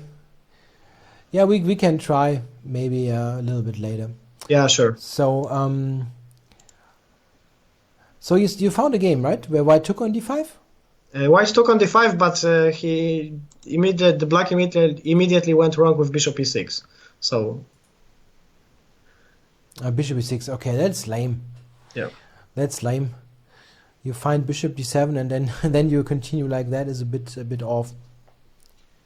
it's usually happening in games where you have some preparation to some point and then you forgot it or don't know what to do next and just make a mistake. Yeah, it can definitely happen, yeah. But it's weird if that would be prepared. I mean, maybe on that level, but somebody else's game. I'm pretty sure I was in this position and didn't find bishop d7. I really have to look this up. I'm very curious now if it was exactly the same position. It probably was. You know what amazes me? That white doesn't have some kind of safe-ish move that lets him just like be a little bit worse, you know? I don't see anything. No, there's no way of being a little worse, I think.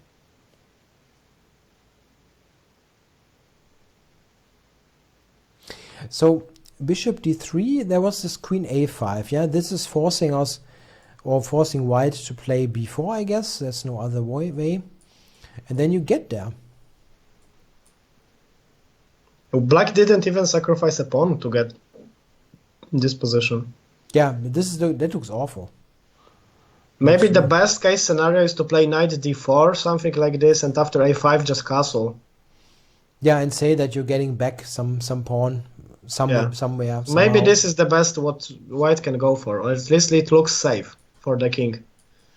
Yeah, you're not getting checkmated, yeah, but still not fun. Yeah, probably just take the pawn. Yeah, bishop d3 is the safe-ish move, as chat mentions. You're probably right. Still, it's not what you want to do for sure. After bishop d7, you know that you are in some kind of trouble. Is white already down on the clock? You have clocks on the board. I have it, right? Like no, I think they're fine, right? The clock speeds up. I think right? so. So we are on 49 minutes left for white and 56 left for black. Even though Grishok took a long time, now white has to see how he kind of holds this together. Really not an easy task.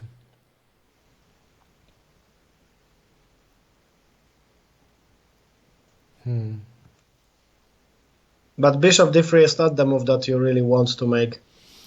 Yeah, but this could be one of those cases once you determine the other ones don't work, and you have to do this. Yes, if queen d5 doesn't work, then you have to play bishop d3. That's for sure. Probably, yeah. There's nothing else really. We couldn't make knight d4 work. What was the issue with this again? I don't know what it was. Queen b6 or what didn't we like here? I think it was bishop a4. So I go b3. And queen a5 now. And was it this one? This one, yeah? Yeah. Yeah, and then at least this is good, yeah? At least. And moving the queen back probably is also good. That's terrible. Yeah, bishop d3. It's probably going to happen.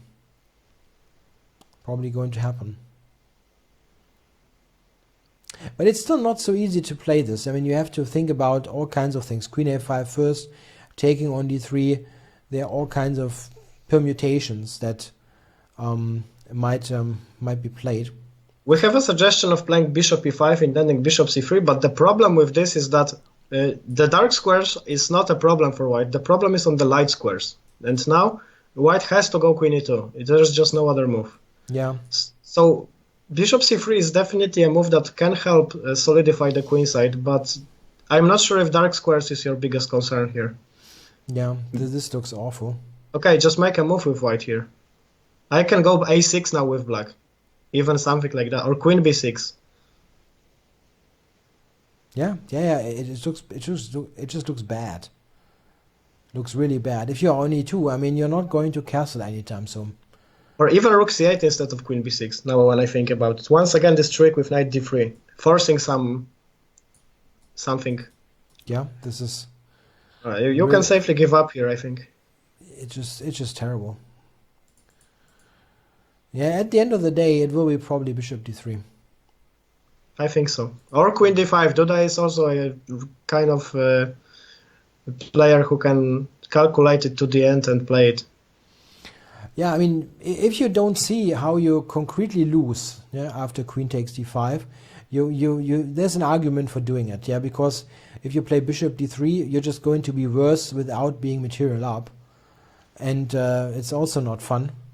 So you might as well just grab it.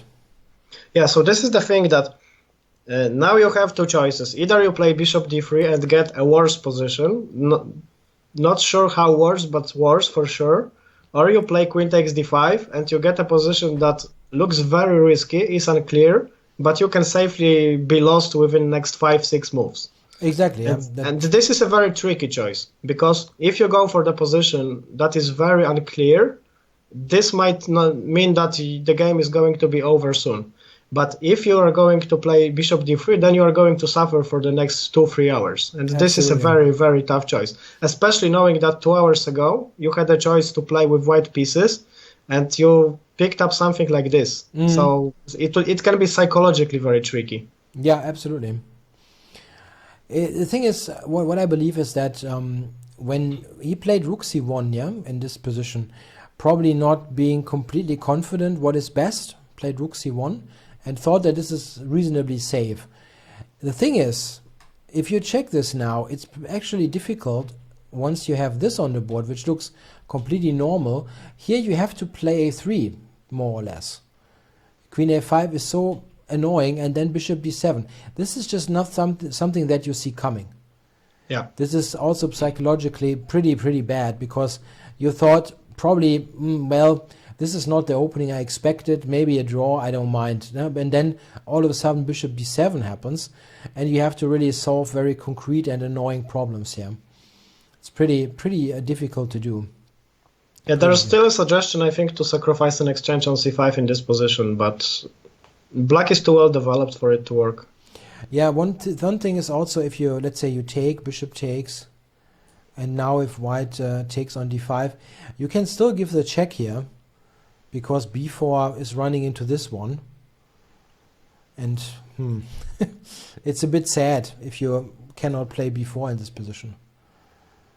So agreed, yeah. It doesn't quite work. One thing that I wanted to mention, because you might not be on the same page there, tomorrow at 3 in the afternoon there might be this this tiebreaker if this game ends in a draw, and it's still of course possible. It's still very complicated stuff.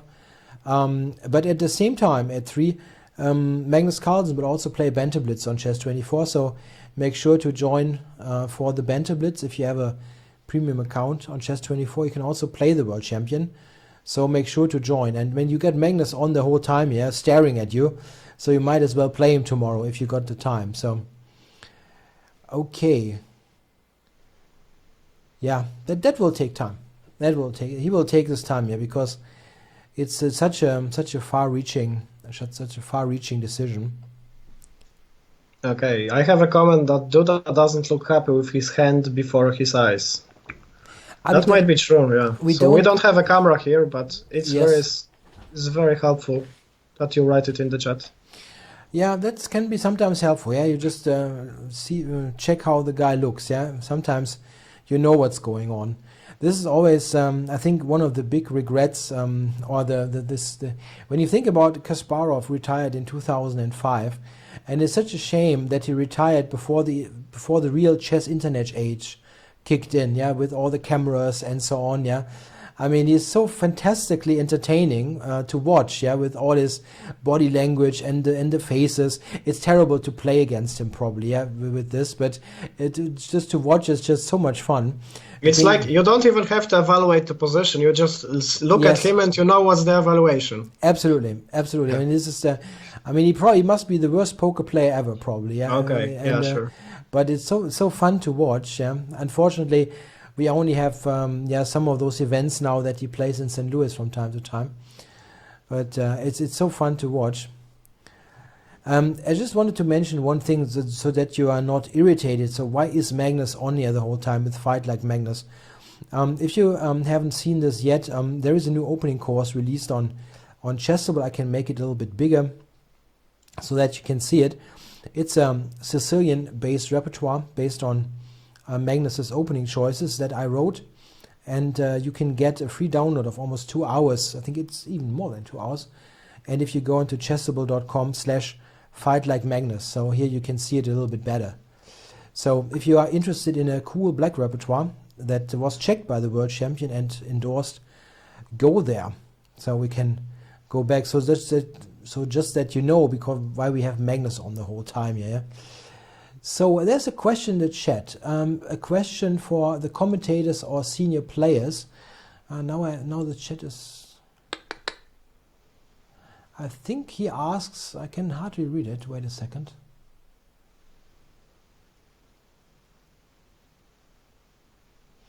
He basically says if it's sometimes a problem, if you, normally if you watch chess broadcast like we do here, it's always from the white point of view. And he asks if this sometimes is a problem, if we try to find moves for the other side or things like that, if it's easier for us to find suggestion for the side that we actually have the perspective on. One thing that I like to do when I play over the board tournaments is when I make a move, sometimes I just go to see the board from the other direction because then I can have some fresh look into that. And in some cases I managed to find some ideas which I failed to see from my side. I mean, I would probably find it, but then I would have to go deeper into the position. When I go from the other side, suddenly it becomes obvious what my opponent wants to play. So in some cases it might be even helpful to do it from the other side, but in some cases, yeah, it is better to take a look at it. It depends, I think. It's not like we can say 100% this or this. Yeah, I think people are different there. I can just say for my own part, if I have to look at a position and find a good move, let's say in an exercise, I absolutely have to look at this from the side of the board that I'm looking for. If let's say I have like black to play and win, I have to look at it from the white side, I'm terrible.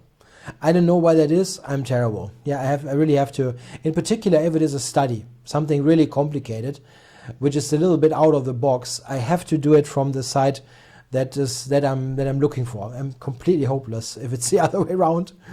I don't know. Other people are much better there. I don't know how it is with you. I mean, some people have no problem. I can also not suggest a good move if I'm on the side of the board. I'm terrible. I don't know. I don't know what that is. I'm not the best person to ask this because I barely solve any puzzles.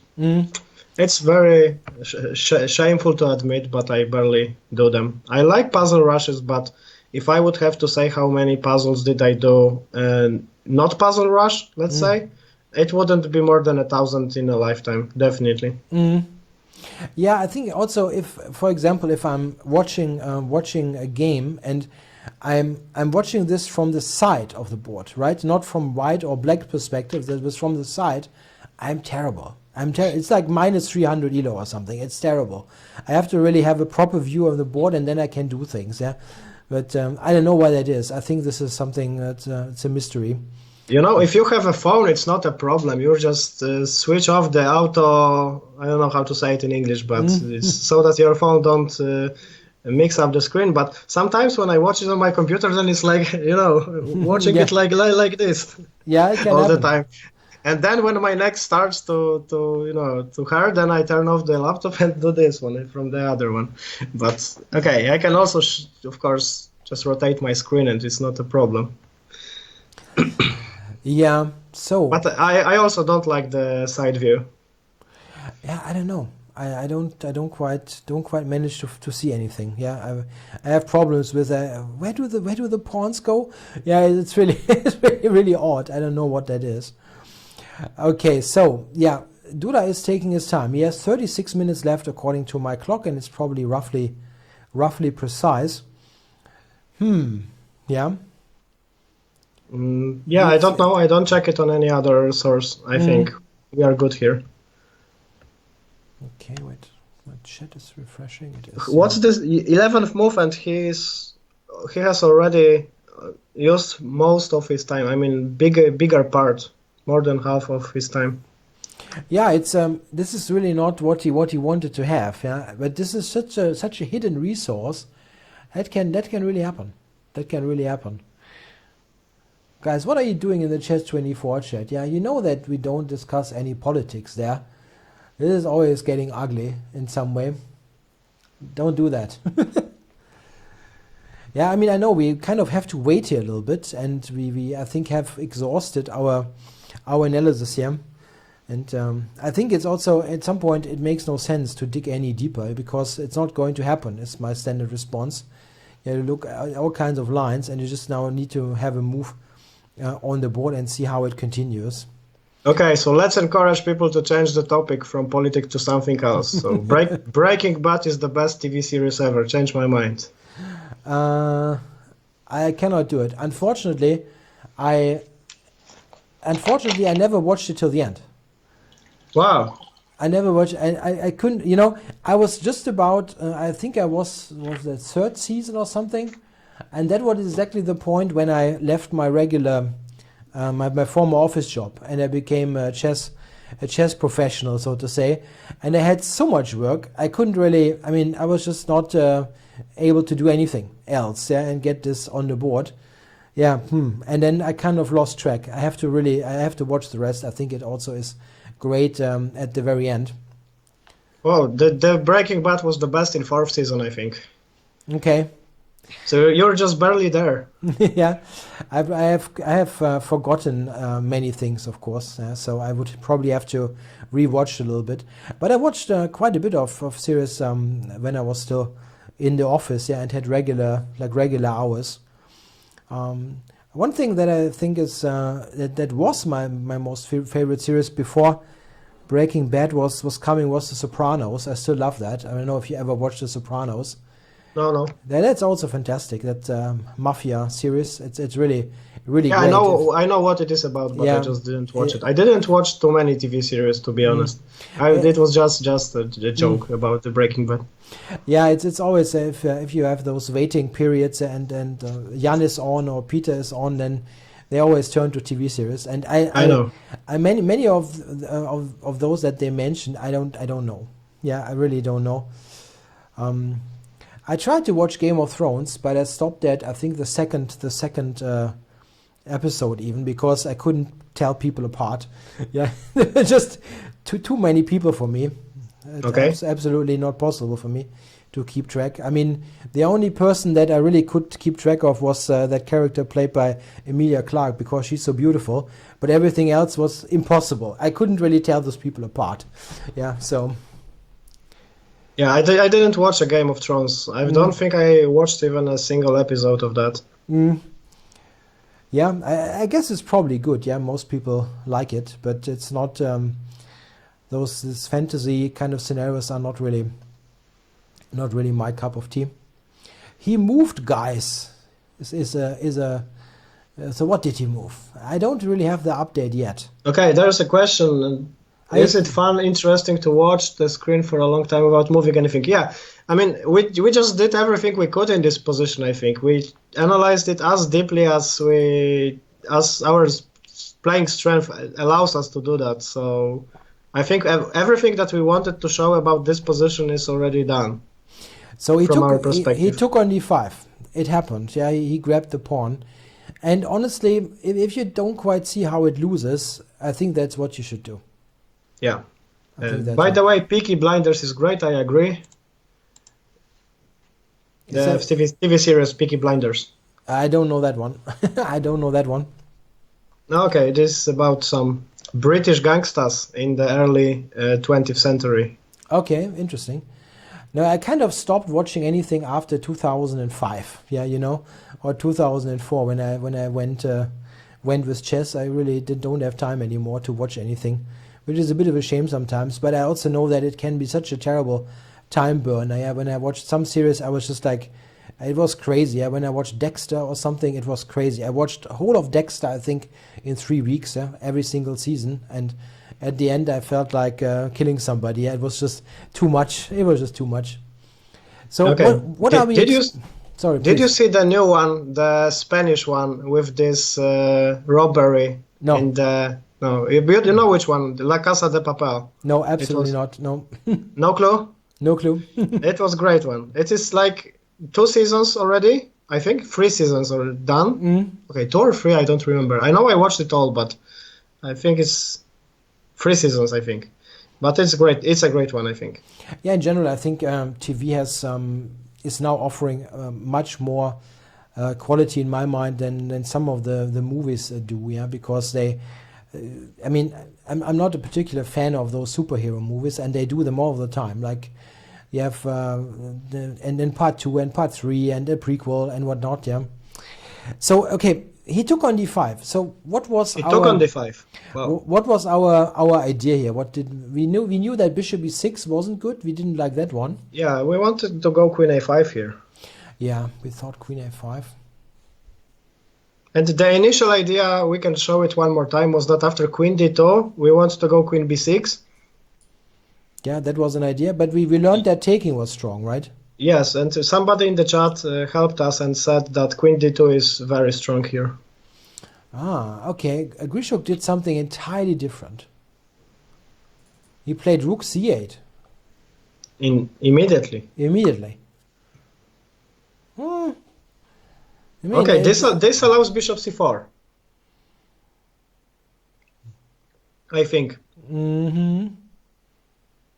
Yeah, okay, let's say Bishop C4. If I go, let's say B5.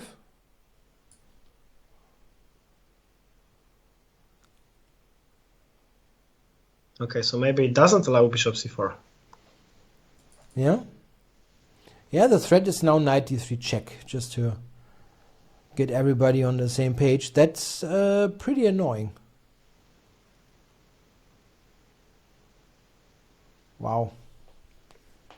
But if now Queen D2, there's no Knight B3 probably. At least it doesn't look as convincing. This might be some difference, because we wanted to play Rook C8 next, but play Queen A5 first. And if the chat suggested that playing Queen A5 was the strongest move, so we can probably indicate that Rook C8 is less accurate, at least according to the engine. So the point is that if this is happening, we're taking on C8 with white, right? And now you probably have to play Queen takes. I guess Queen C3?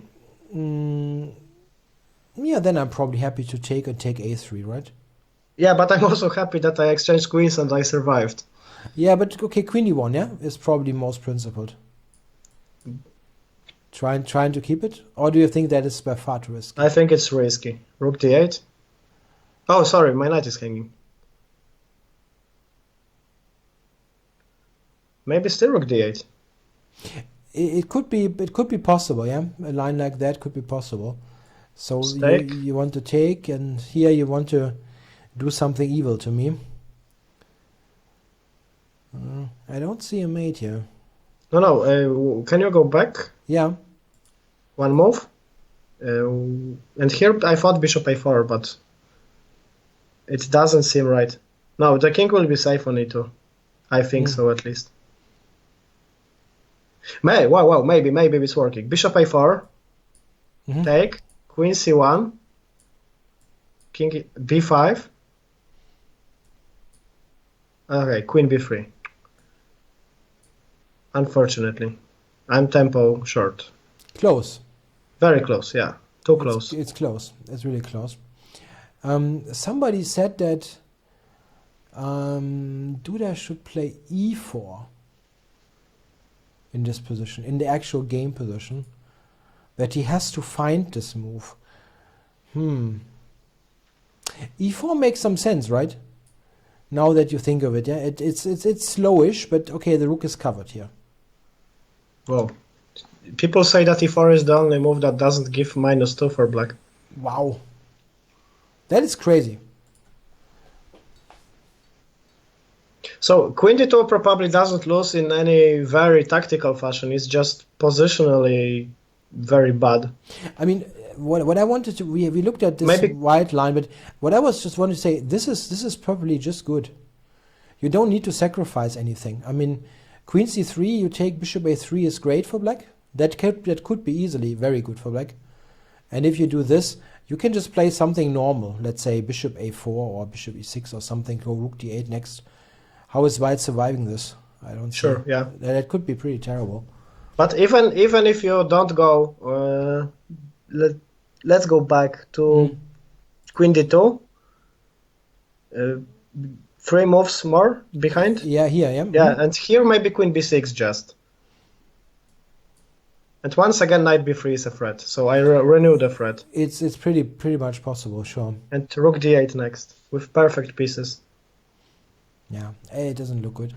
So let's have a look at e4 then, if that is the only move that is keeping white in the game. Wow. This move can be also found by a process of elimination, I guess. So what do we expect here? Queen. I would like to keep queens on the board. Like queen b6, but then probably we have to check b4 again, right? But maybe queen a5 first. Yeah, this is always an option. Problem is now you can go b4, right? But I take on a3.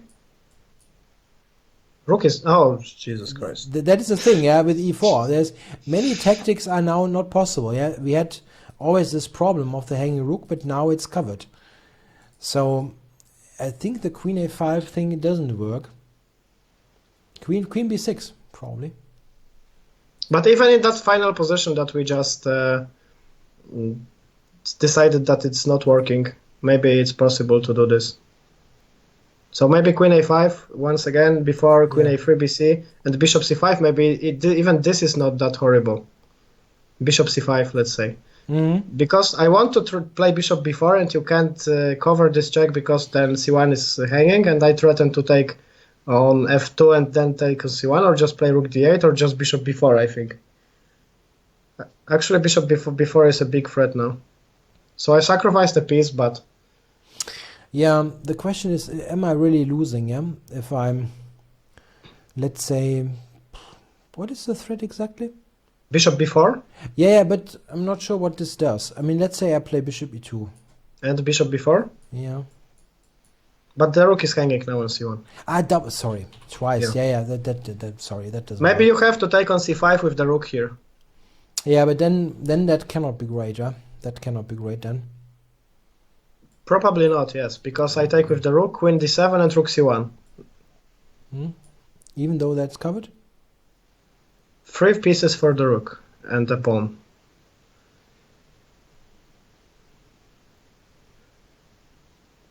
I take here. Oh, no, okay, I just keep forgetting that this square is covered. Sorry, I just going to shut up for a second. Yeah, we have to check this a little bit. I'm ready to believe that this might be good, but must be pretty precise, yeah. Queen b4 maybe.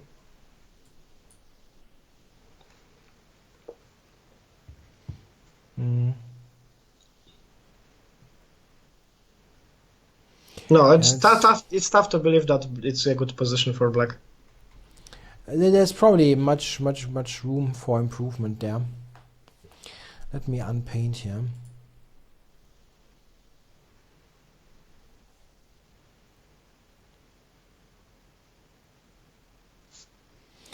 The engines give queen a5 as best. Okay.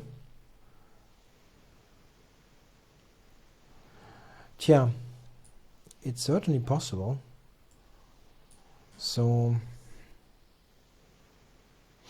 what I wonder is actually, like, we had this and now it's black to move and we gave away even more material. Or we Let's played start bishop. with bishop e6 maybe, or Yeah, here there are things like bishop e6, for example, to check. So yeah, I don't believe that really, because now you have to do something slow. That cannot be great. No. That looks good, right, for white? probably. Yeah, should be good for white.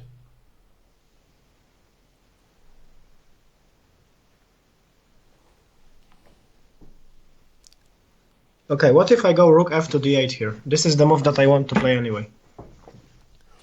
And I promise I will try to remember that the rook on c1 is protected by the bishop. Yeah, better. That would be better.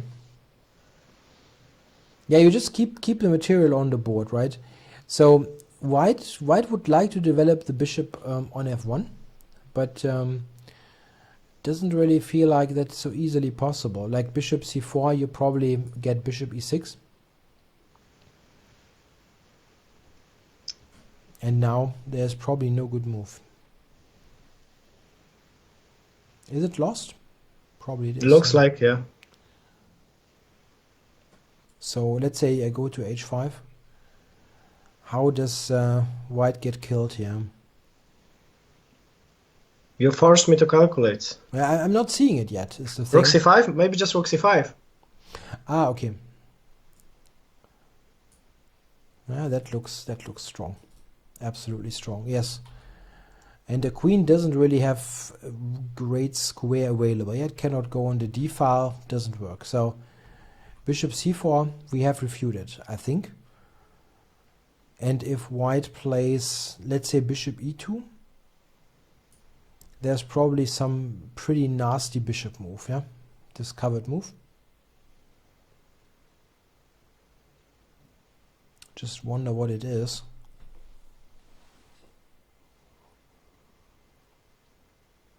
It has to be bishop b5 probably.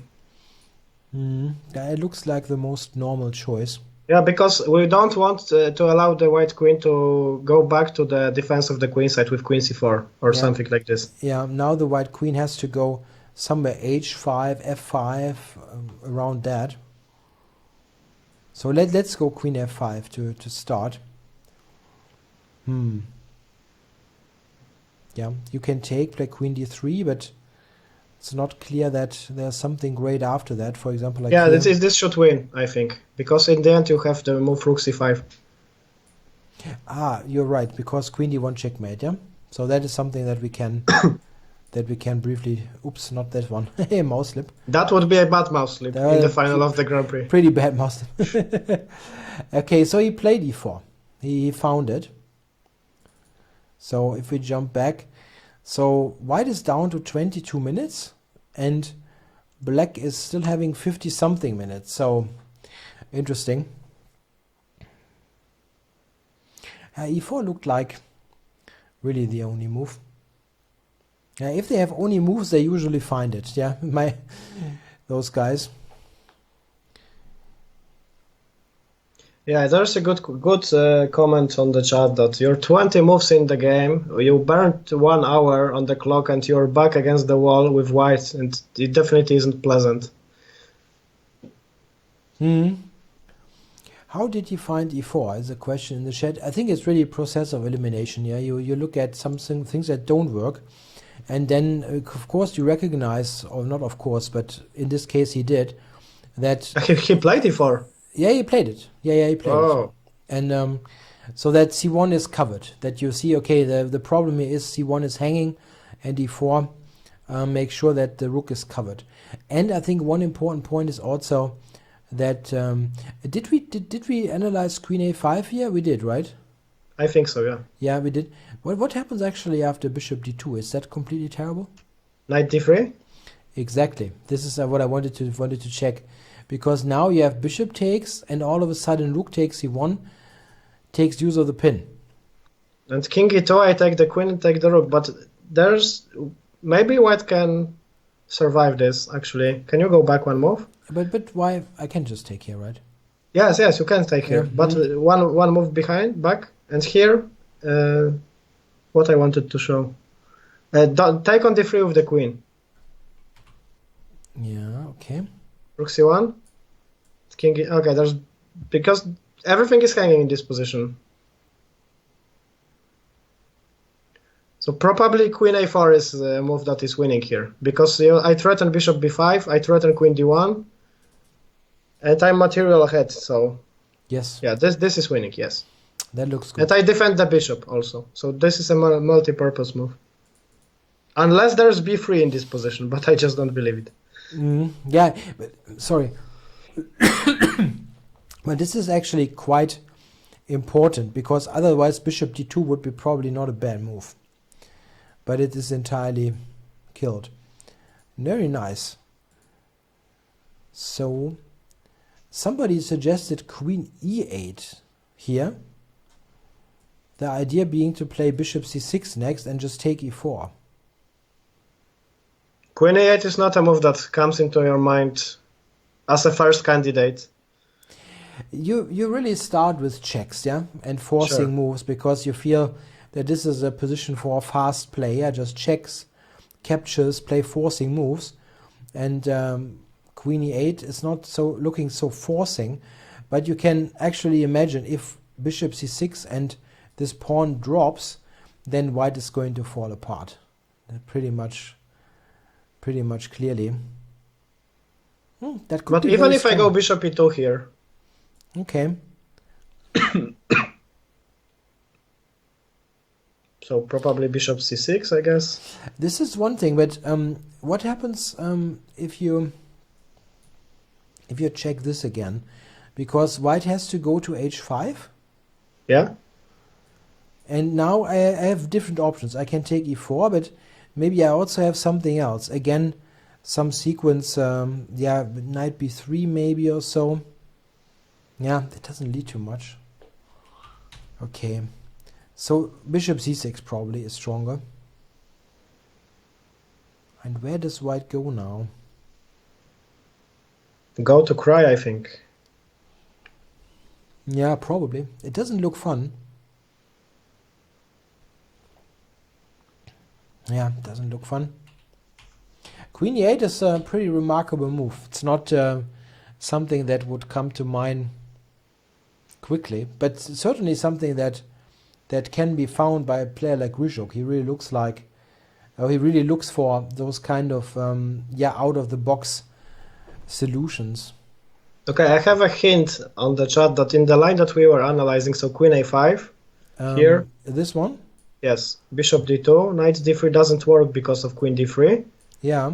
and rook c1, king e2, queen a4, and I guess what, probably b3 is the move that saves here. It's what I just wanted to propose before we switch to the other line. Probably b3 just saves the day for white. Ouch. Okay. But then maybe the thing is that we have to, maybe we can place the queen somewhere else. We only have to get bishop b5 into this position. But also I would like to defend the bishop on d7. Yeah, maybe you need to do that, but let me just think about this for a moment.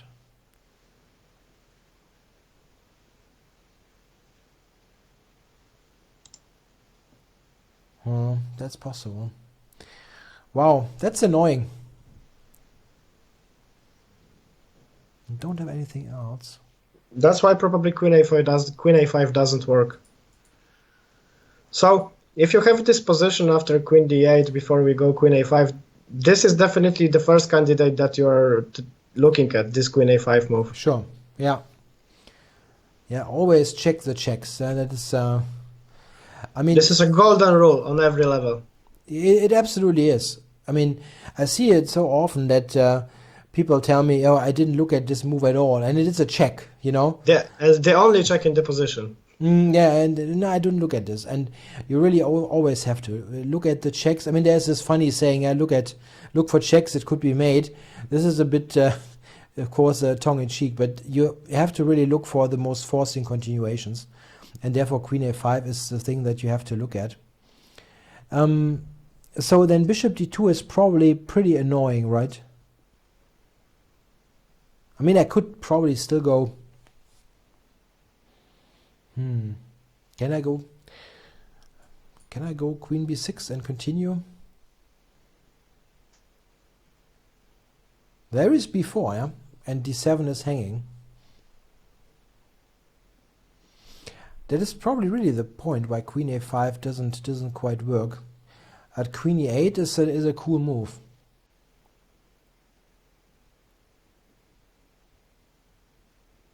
It's maybe possible to come up with it if you really determine that Queen A5 doesn't work. Yeah, okay. Queen A5 doesn't work. If Queen B6 doesn't work, then you try to play Bishop E6, but don't allow exchanging queens, or Bishop E6 or Bishop C6. So yeah, if you think about it from this perspective, then it's possible you may find this move. Yeah, it's still not very obvious or anything, but it's certainly possible for a very strong player to find it. I think that something like Knight E6 may be even a candidate, but it doesn't look very convincing. Because the knight is well placed. I wouldn't... Yeah, this just... Okay, it attacks the bishop, but I think it only loses a tempo. Yeah, it's one of the knight on C5 is one of the better placed pieces.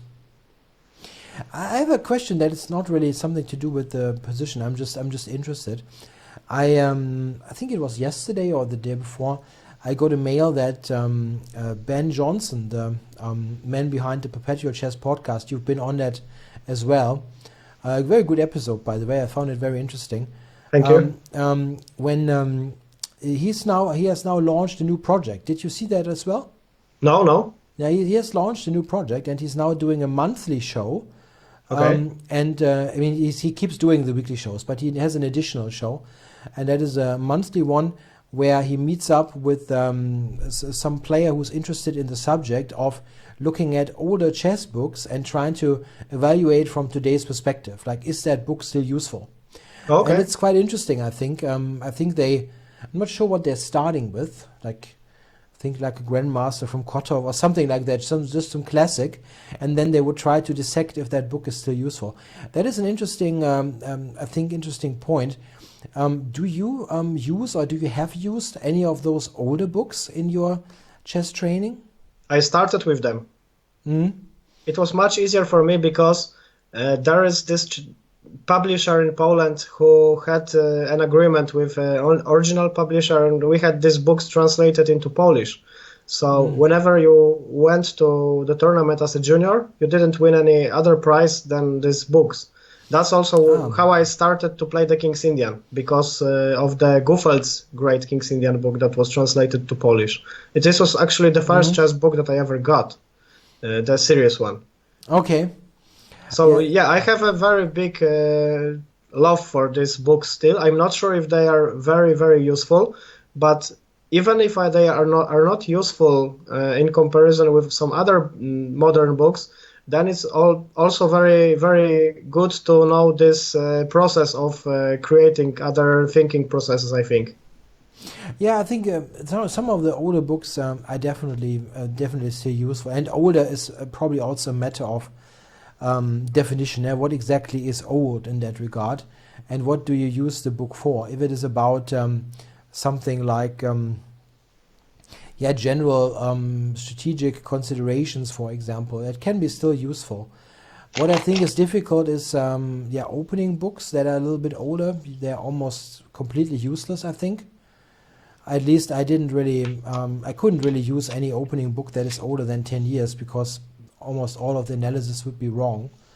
But if it's about like thinking processes or like general concepts, the older books can still be very useful, I think. Books that, for example, were very good and they're not super old are the first Dvoretsky books, like from the 1990s. They were at times not so difficult. One of the books, or some of the books that he wrote later, were so difficult that nobody can solve any puzzle, which is totally frustrating. But some of those earlier ones were very good, but probably are outdated in terms of the analysis. Yeah, there will probably be many mistakes, but it's something that they could maybe republish in a second edition or so. But what really is pretty awful sometimes is analysis of tactical positions, like when you see it from a modern eye. Yeah, some of those analysis you simply cannot use. When I prepared the Magnus course here with the Sveshnikov, I had many games that were annotated like from the 2000s when Magnus played the Sveshnikov first in his career. When he was like 15, 16, he played it very often, and then he didn't play it so much, and then it came back like last year. In those older games, the annotations by grandmasters with engines at the time, you can safely bet that every single evaluation is wrong, like completely wrong. And the thing is, what I always find amazing is that back then, when they had the first computers, they thought, oh my god, our analysis is so great, it's so much better than it ever was. And like put this into perspective. Now maybe in 5 years, yeah, you will look at a modern opening product and it's complete nonsense because the computers are even stronger. I don't really know if this is the case, but I sometimes wonder, yeah, if we are the same kind of, we have the same kind of problem just in a couple of years. I don't know. I mean, of course, if you look at these books from the perspective of pure calculation or forced variations, then definitely all of these books will be wrong. But I think what these books want to teach you is some kind of thinking process. Of course, absolutely. Yeah, and of course, these Dworecki books also have a very good historical value because, you know, they are all about these adjournments. So, you know, you have to write a move, put it to the envelope, and then you analyze the whole night without the computer with help of your seconds. So this is something that sounds completely ridiculous now. But back then, you didn't have a computer. You just had a group of people who you hired or some friends that helped you, and you analyzed the position. So the game didn't end the same day. It was continued the next day. Yeah. Yeah, of course. Adjournments was, that was, when I started with chess, they still had that. And it was really terrible, I think. At the time, of course, we were in the pre-computer era. But the problem we had back then was simply... if you were, let's say, if you had this in a competition and you were, your home club was a really strong club with some strong players, you could basically call them and say, hey guys, you know, you should help me. I have a really important game. Yeah, tell me what I need to do. Yeah, and if you were for some kind of smallish club from a village, nobody could help you. Yeah, and this is just terrible. Yeah, it just completely distorts the results. So I'm really happy that this is not a thing anymore. Nowadays, of course, the computer strength would be more of an issue than people helping you. Yeah, that would be completely ridiculous if we would just have to memorize the engine's evaluation and just go to the board and try to remember the homework. Yeah, absolutely. Yeah, I think some of the older books are still very valid, but some, I think, have not aged well. It's a bit of a it's different. Some have aged well, some not so much, and some game commentary is really pretty odd. In the old books. Bronstein's Zurich candidates tournament 1953 is something that will never get old. I think if you want to improve in chess, this is the best starter.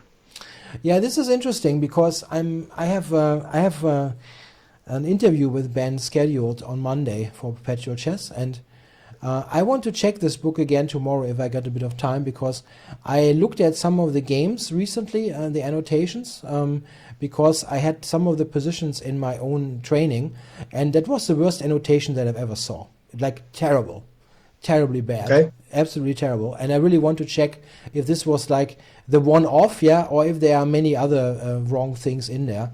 Because in that example, there wasn't a single correct sentence, not a single one. He didn't get the mistakes right. He didn't get anything right, and that was pretty shocking to me, because I really loved the book as a kid.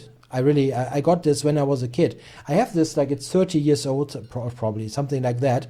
This was from an East German publisher even. Yeah, they still have the GDR in it. Yeah, German Democratic Republic. It's a really old book, and I loved it as a kid. I looked at all the games because the games are fantastic, and I loved the book. But I was completely shocked when I looked at this again, like half a year ago, and I felt, oh my God, he cannot be serious about this. Yeah, there was a game where both players made like double question mark mistakes, and not tactical ones that only computers can. I mean, you can look at this and you say, okay, this is terrible. Why did he do that? And there's not a single comment on that.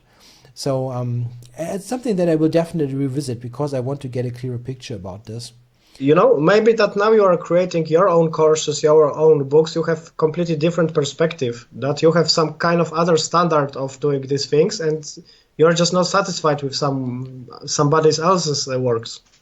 Yeah, maybe. I don't know. I have to really check it again because I really loved the book as a kid. And I mean, it cannot be that the perspective changes so much. But definitely that tournament, by the way, that was one of the greatest tournaments ever, right? Zurich 53, there are so many great games. If you look through like instructional books with puzzles to give for students, that tournament is coming up all the time, like all of the time. Classic rook end games like Petrosian's Exchange Sacrifice, Rook E6. It's all textbook stuff. It's all from this tournament. It's really great. So while we're chatting away, Grishok is in the tank, yeah? Really find Queen E8? That would be funny to know if this is the only move that keeps a big advantage or not. Because black is better, right? I mean, that is probably what the guys with the engines are saying. But also kudos to Duda for having balls to go into this line. Yeah, sure. I mean, he makes it as difficult as possible, right? It makes it really difficult.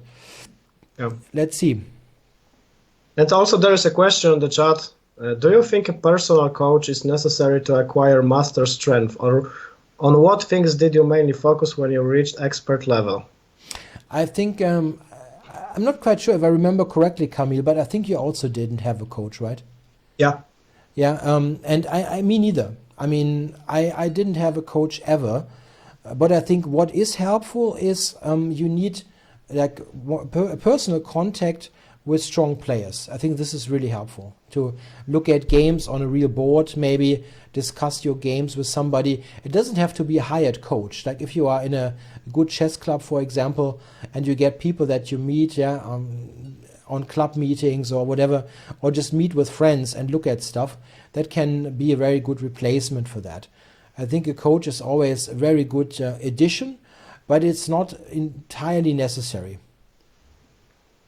Yeah. Agreed. Nothing to add, I think. I also got where I am now without a coach. Maybe with a coach I would be much higher rated now, but I just like my chosen path to improvement.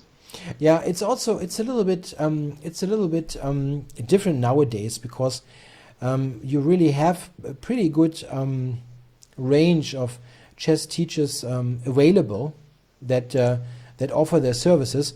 Back then, when I started in the late 1980s, we didn't have the internet, for example, and there was just no possibility. You needed to be really lucky to get somebody good who could teach you. And nowadays there is this possibility. I think it definitely helps, but if you for some reason you cannot afford it or it doesn't quite work out, there are so many good things that you can study nowadays on your own. I don't think this is a huge thing. You can still do it on your own. And I think if you look at Wesley So, for example, I think he also didn't get any formal coaching for a very long time. He just did it on his own. And, I mean, he's a contender for the world title in some way. Yeah? So it's still, I think, possible to do it on your own. Also, I can add this thing that if you are just starting and you see that you have like 10 sources from which you can improve, then you can just do it on your own. But when you have some topic where you are just hitting your head into the wall, then it's maybe a good way to hire a coach. Yeah, exactly. It can be extremely helpful, but it's not like it's a necessity. It's not just, I mean, I think if you, let's say, I'm just making it up, if you learn tennis, you probably need somebody to tell you, yeah? If you just hit the ball and you just don't get anywhere, you probably need somebody to tell you. But chess has many possibilities to do it on your own. Also, the amount of free material that we are getting, even in the courses that we are creating, most of them have free samples of the material. It's YouTube videos like top players streaming. We are in the golden era of chess. We have Magnus Carlsen streaming. We have Hikaru streaming.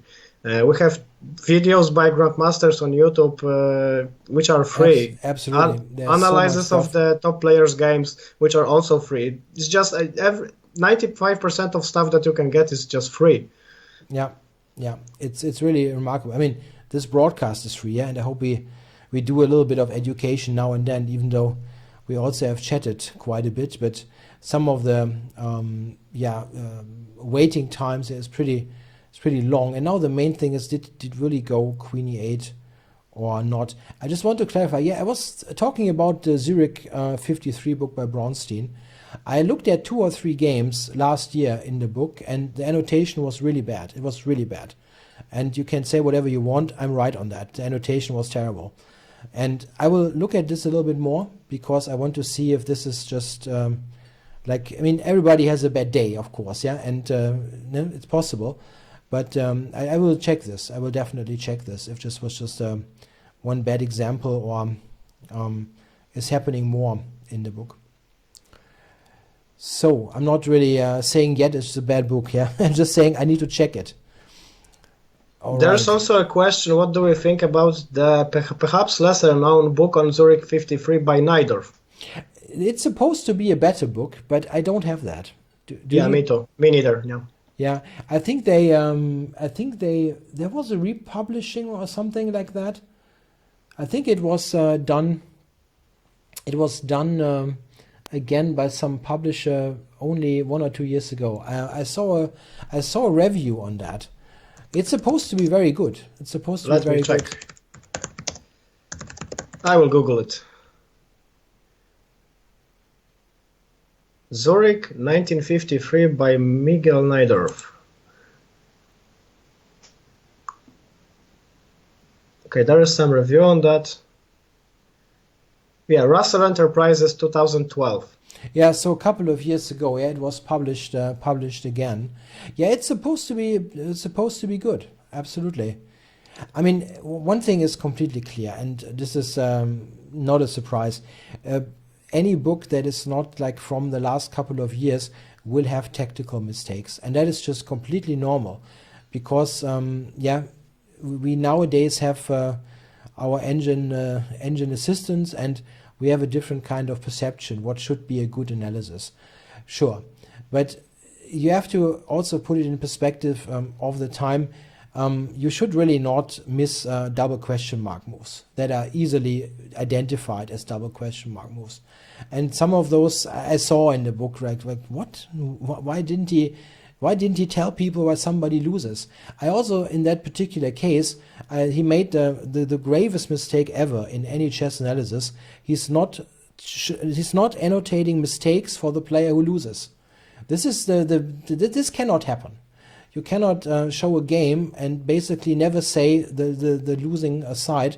You have to tell what he did wrong, because otherwise the game should not lose. Yeah. And he didn't do that in those 2 examples. It was just like chattering away about the game, but he didn't tell what was wrong. And there were clear cases of wrong moves. And again, this is something that should not happen simply. So Queen E8. What is the best defense for White? Let's try to find it. Let's try to find what's best after Queen E8. Wow.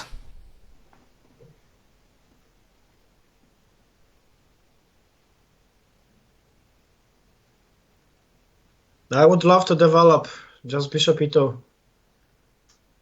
Yeah, you probably have to. You have to probably do that. I even consider, instead of going for Bishop C6, to go for Bishop B5 maybe. Because, okay, I can get back the pawn on E4, but maybe if I go Bishop B5, I can do something smarter. Yeah, so where do we go? Maybe to Bishop C6, let's try next, because it's a more solid move. Bishop B5 looks like a more adventurous one. Yeah, Bishop C6 is good, I think. It's simple and good. So where do we go? H5? But the question is how good it is. Yeah, you want to do more, right? Yeah, I want to extract everything from this position. So slightly better doesn't satisfy me here. Yeah, you're right. Bishop B5 looks strong. That looks like a strong move. The idea is now idea is now to potentially take and play Queen B5, yeah? Exactly, and rook d8 next. Yeah. So we play more for an attack than getting the pawn back. But just before we look into this, it's pretty clear that if black goes bishop c6 and gets the pawn back, he will also be very comfortable. Yeah. So Yeah. this is just a question if black can get even more than something simple here. So if you're low on time, this is some kind of advice in practical chess. Always try to find this backup plan with bishop c6. So you analyze bishop c6 for a second, you see that it is a very good move, you try to remember it, that you will analyze something else next, and then you have always this backup plan. So when your time is you're starting to run out of time, then just play bishop c6. But leave this bishop b5 for later, if you're low on time. Yeah, so let's have a look at bishop b5 then. Yeah? How bad is it? Okay, because this is there is a big problem with castling now for white. Doesn't work. So what is white supposed to do? No, this is not a rapid game, but it is now close to a rapid game. Yeah, we have to really acknowledge. Yeah, they both have 20-something minutes on the clock, and it's just move 13, right? Yeah. So, yeah, it will almost be like a rapid game. So, how can white defend here? I wondered.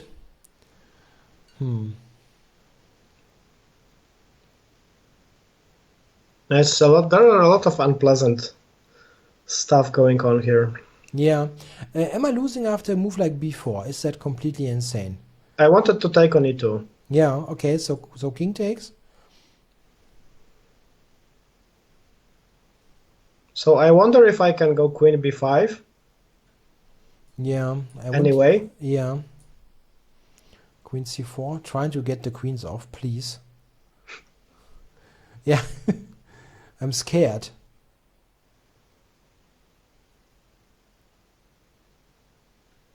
I wanted to take and go 96, but it doesn't work, unfortunately. Maybe it works. Okay, it should work. Just so take. You do this. 96, yeah, it works. Yeah, the point is that if you take here, you can check.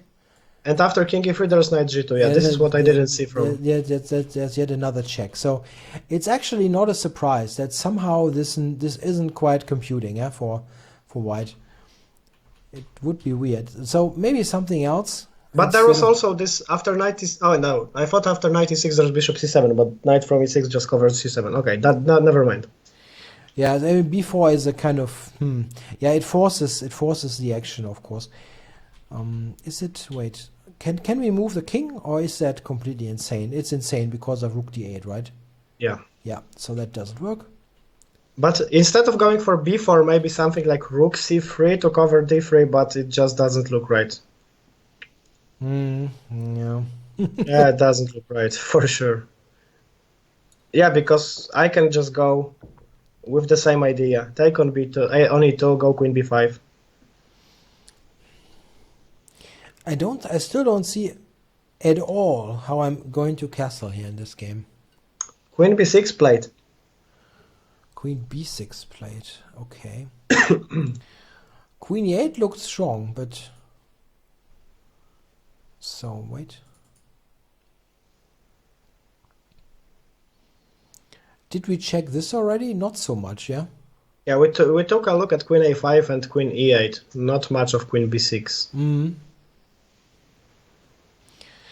Chess24 chat says nice. He found the best move. Which could... I mean, maybe best move like he thinks it's the best move, or... There's actually a real evaluation behind it. Could be like an engine evaluation. First off, I'm always trying to ask stupid questions. If we go b4 here, yeah, this is what I am also thinking about. Are we killed? Yeah. I think in worst case scenario I can go knight e6. Yeah. Now attacking this. So bishop e3 I think doesn't work due to bishop b4, if I'm not mistaken. So here you think, yeah, probably. I think this is winning, yeah. Yeah, that does win. Let's check just that show though. You can't put anything on d2 due to rook c1, of course. This is important. So you have to play king e2 and now bishop b5, followed by rook d8, and it should be the end. It's already the end, yeah. That looks terrible. So that does not work. So white has to do something else, but the bishop is of course hanging. After So- queen d7, I want to do the same thing, probably, but because okay, now there. I think you can do it. Why not? Yes, yeah, You do this. King e2, you have f4 hanging. and king d1, you have rook d8, Yeah. So here you just take here. and on take on c1 even. Yeah, so you just grab stuff. Yeah, that's easy. b4 played, by the way. Okay. b4 played. Wow, this is a tough position. Yeah, with 20 minutes on the clock. I know that I would lose with both sides here. Whatever side I take, I will lose. Would screw up some calculation. I would love to play this position with black. Yeah, of course. If you give me the choice, I would definitely take black. But so okay, we thought. What do we miss after 96? Yeah, what happens after this? Yeah, is taking on c8 relevant? Because the point is that in all these lines, the rook will not hang on c1. Yeah, that's true. Let's have a look. I think I should take with the bishop, so my bishop won't hang either. And maybe this is what we were missing. Because okay, taking with the rook on c8 looks dubious. I mean, you probably still have some play here, right? You get rook d8. Maybe queen c4 here. This looks like a consolidating move. Yes, that's true. Now I'm ready to play bishop e2. Yeah, that could be, it doesn't look right somehow to take with the bishop here. So if we take with this, Queen d7. queen d7, and now this rook is hanging, which is a big issue. And the point is that you don't have a light squared bishop, so I will be able to put my king on e2 in worst case scenarios. So this lines with bishop b4 ab and queen b4 doesn't work, probably due to bishop d2, I guess. Yeah, doesn't look like it. Yeah, you can. You sacrifice too much, I think. And, But maybe I'm wrong, because rook c1, king e2, queen e4, queen e4, bishop e3, knight f4. And after king d2, queen c2. Not sure. Yep.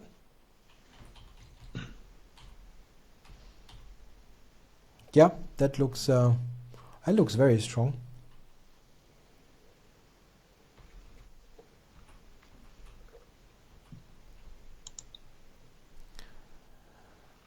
Just by a process of elimination, is there anything else than knight e6 here actually?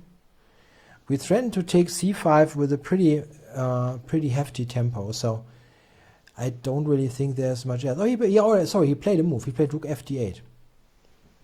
There is something else. Okay, so the point is that there will b takes c5. What's happening? So let's check this. I mean, maybe you can simply recapture. With the bishop, right? Yeah. We have a pretty nice threat here, and of course there are discovered attacks.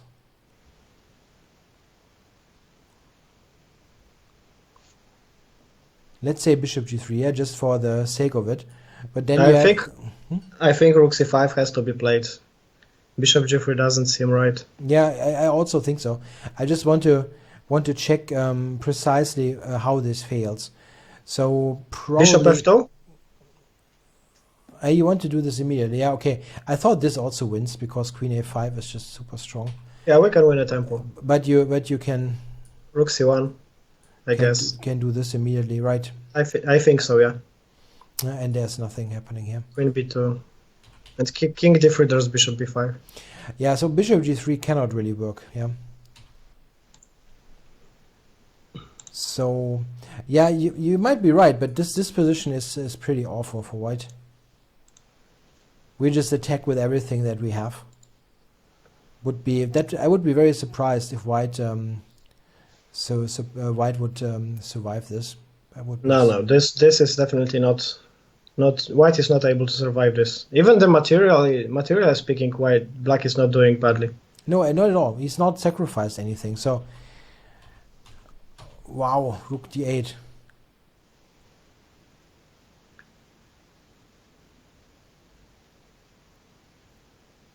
What other options do we have?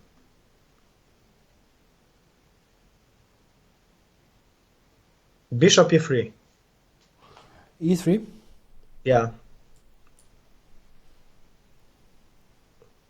The rule says that you shouldn't move the same piece twice in the opening or the early middle game, but since there is nothing else... Yeah, sometimes you just have to do it if there's nothing else.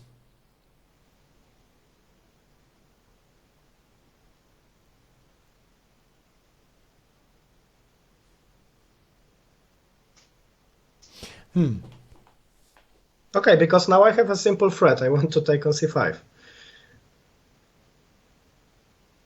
I just have more soldiers now. What's happening? Of course, we have to do some light squared bishop move, but which one? The point is that if I move the bishop, you can't take on c5 with the pawn, probably because of queen a5. But maybe you can, because then you have bishop d2. So what we're talking about is, let's say the bishop moves, yeah? Let's say to e6, just to start with this. And the capture here, this we don't quite see why it shouldn't work for white, right? Maybe queen a3 and still I have a lot of compensation. That's possible. Yeah, that's possible. But the question, is there something direct then? Is there some direct knockout or anything like that?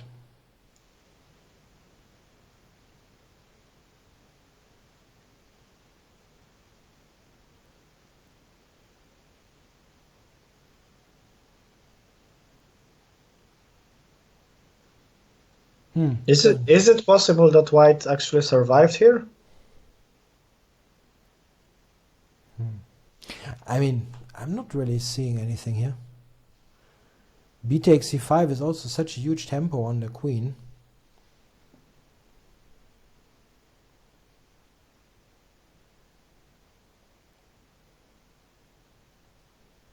Okay, let's check knight d3 first. And bishop b4. This one? Let's just see it. Okay. But it's tough to believe that it can work.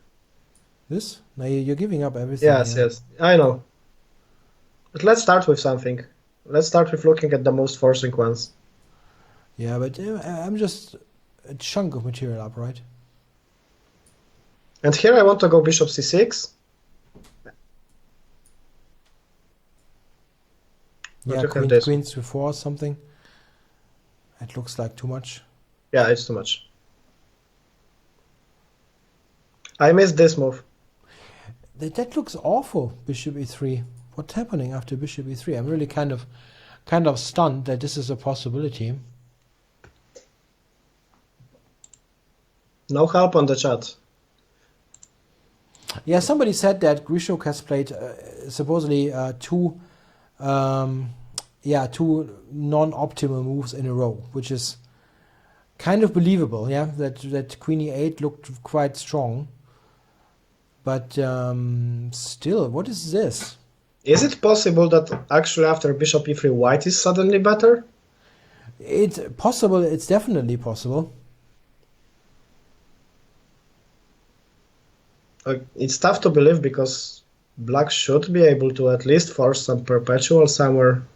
Yeah, it looks like he should be active enough. There should be some kind of idea, but I don't see it. No move has been played, right?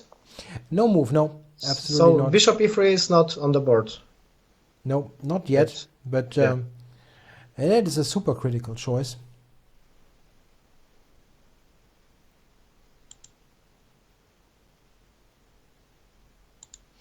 I wonder what we're missing, actually, because black should have something. I mean, it's not like Grishuk overlooked bishop e3 and now resigns. That's not happening. So he should have something available to at least get something interesting.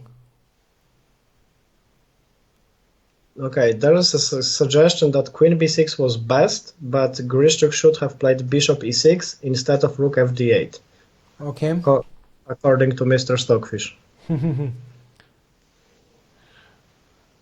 How can we do this? I really wonder. What about, let's say, just to have an idea, if I go bishop a4, for example, here, to look at d1. Is there something that I can do with d1 in this position, like a tactical idea? I thought about it, but didn't actually manage to do that. I don't see it. I mean, I don't see anything. Okay, I have to take with the pawn, because taking with the bishop have to be bad. And now, is there some way to do this? I mean, you could, theoretically speaking, look at this, this, check, and then you get this back. But at the end of the day, there's this one. Wow, after bishop e3, it's all zeros. It doesn't surprise me, because very often in these positions it ends with zeros. But what is the most tricky part is that we have to figure it out. So after bishop e3, black's supposed to have some sort of draw, right? Yeah. Okay. And we will torture people tomorrow with our commentary too. Maybe if they make a draw, of course we are out. But I'm still not thinking that this would happen. I think the likelihood of a decisive result is extremely high. Yeah, it's very tense, and they don't have that much time. Yeah, it's going to be decided probably soon. Yeah, something. But okay, bishop e3 looks like the critical move by far, and we have not yet found anything reasonable. Do you know if they are allowed to offer each other's draws? No, I don't know how it is there with the rules. I mean, this is of course different every single tournament. Yeah, you never know what they currently have in state. I probably they have something. I mean, it's part of the sort of the FIDE cycle in a way, and they often have those 30 move rules. Yeah, that's possible. We should make some kind of a contest to give people this position and ask them from which opening did it appear. Yeah, that's very difficult. This is not position that you get from Queen's Gambit declined very often. No, not really. Yeah, you would ask yourself, okay, how on earth did the e-pawn go? Yeah. In the Queen's Gambit declined, yeah, and the bishop is still on f1, where normally you would develop it to d3 like on move 6 or 7. Mm-hmm. So what is black supposed to do? I mean, the line that with bishop a4 that we just had was not totally terrible, right? Yeah. But the thing is, what is this threatening? The queen is attacked. It doesn't really have bishop e3. Bishop e6 is supposed to be best. Okay. So let's have a look at bishop e6 then. So b takes e5. I have to check this first. So I guess we have to check, right? But what does this check give us? He will play bishop d2. I know, but how do you play this without a check? I don't know where to go. Maybe to b2? Yeah, now.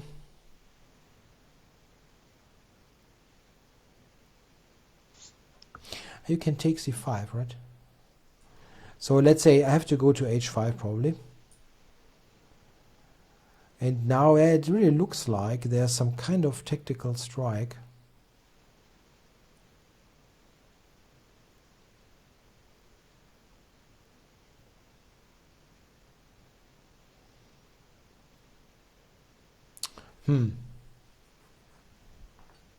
Maybe even if I take on a3, this is just not a horrible position, but it's tough to believe. Yeah, I think we should have something more. Because the point of taking on a3 is to give a check on b4. And maybe then take on e4, and I have 2 pawns. White is still far from castling. If I take Okay, I have something for you.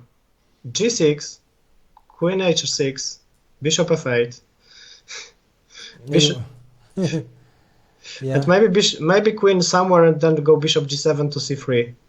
yeah, but this is really slow. Yeah, this is too slow, probably. It's really slow. Um, if we take on c5, yeah, And the Rook takes. rook takes, yeah, and now if we give a check here on the back rank, King E2 is not possible. So you have to play Bishop C1, right? And E4 is also hanging. I mean, there are tons of things that could work here, or are very close to working. So you have to do this. You're probably running out of steam here a little bit, right? You can take E4, but Bishop E2. Then Bishop C4. Okay, you can castle even. Give something back and castle. Yeah.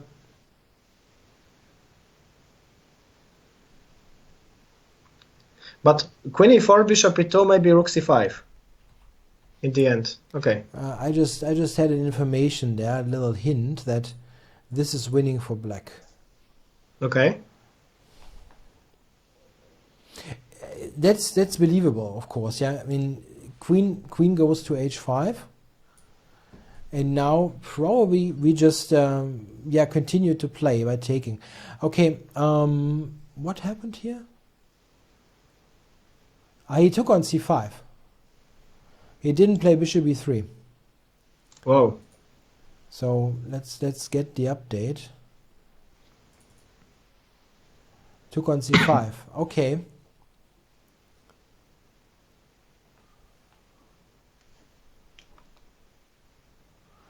Yeah, we are monitoring the chat. So if you got a specific question, I'm happy to answer it. So after the capture now. Yeah, what do we do? So we wanted to go Bishop C5, right? This was our idea when we thought about this position. Yeah, we thought that this could be an idea. Simply F2. And we analyzed Bishop G3. Yeah, and that didn't quite work out because, of course, C1 was hanging. Ouch. So what else? Rook C5? Yeah, and this was the position where we thought that must be good anyway, yeah, because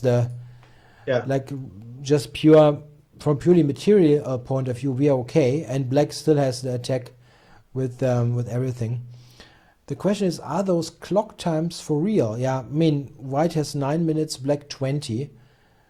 That is not really nice, yeah. I mean, it's really good to have a little bit of time there. So Grishuk is actually pretty clearly ahead on the clock. And Duda's position is difficult to play. So we expect simply bishop takes c5. But you can also, if you check, yeah, just he has played it. So he has played bishop takes c5. Yeah, black has just a fantastic attack here. Yeah, I think that white has to give up f2, because what else? So you don't want to play bishop e3, because then just takes and rooks on c1 doesn't have any protection. And bishop g3 is definitely too slow. I believe it has to be some kind of a bishop move, like bishop e2. Yeah. Looks extremely dangerous, with all these discoveries everywhere.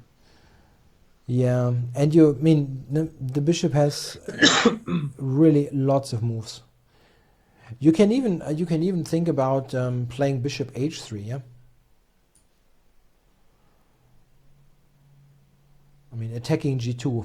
That would be quite nice. But maybe now I can maybe even take on d8 and take on h3 and give up some material to get my king to safety. Maybe you sacrifice too much now. That is possible. That is possible. I think I would love to get this with white now. Take on d8, take on h3, and put my king on g2. That's probably too much, yeah. The chat says bishop e2 was played. Okay, so we'll probably get the update. And yeah, now we got it. So bishop e2 was played. It looked like the critical move. Of course, we can take f2, yeah? We can probably check this first. If we take here, king f1, how does black continue from here? I'm not sure. I don't know if this, what Alexander played, was the most critical way.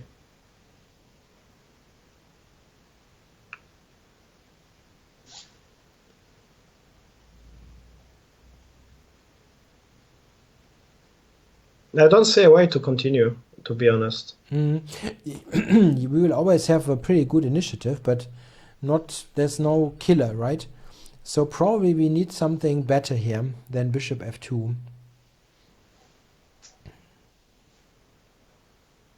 But it's so tempting to play it. I mean, take a pawn with check, stop white from castling. I think we have to make something like, again, this doesn't work because there's too much material. But let's say here, yeah, this is a tempo. Yeah, this looks nice, yeah. It's a tempo, and where do you go? I mean, it's still not clear at all. Yeah, but so let's say white goes back, yeah, trying to help somehow in the defense.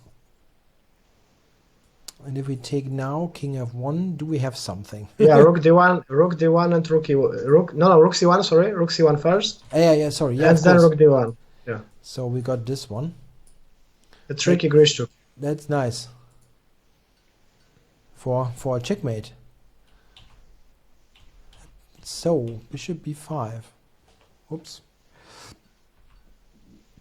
So then queen a2 is probably not quite working. Yeah, it's losing. So how do we avoid that? So maybe you have to play rook c5 and give something back again. But yeah. this is good for black. But okay, if I take on c5, I'm already 2 pieces up, and I'm going to take a rook for the queen. So maybe it's not that horrible. Yeah, I thought just rook c5. And I'm you're still attacking, yeah. I'm just attacking. So you're not taking the queen, you're just attacking. Yeah. But maybe this position even is not horrible after rook c5, queen b3, let's say. I'm sorry. Rook c5, queen b3, let's say. Maybe it's not that horrible. Unless there is some crazy move that spoils fun here, something critical.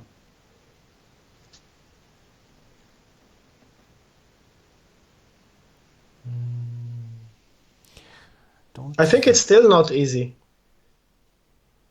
The question is, what is the white's next move? Probably bishop e3. Yeah. Or a4, something like this. a4 probably not because of queen a5, but then bishop d2. Maybe I can play something like this here. Just queen a6. And force you a little bit, yeah, to take. Can I start with bishop e3 here?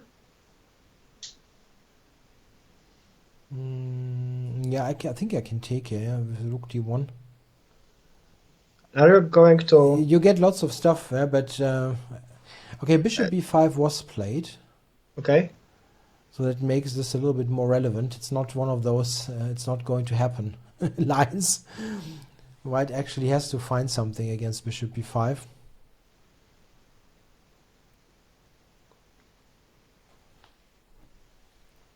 Okay, let's do this by elimination. What is the threat here? The threat is to take on f2, take on c1, and take on d1. So this is a critical threat. We have to... And the queen is hanging.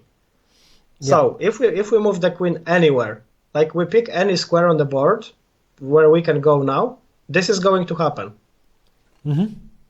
Maybe queen b3 it doesn't happen, but then we take on f2, take on e2, and the queen is lost. You can show it. Exactly. If you want. Let's have a look at this. So this doesn't work because the queen is hanging at the end.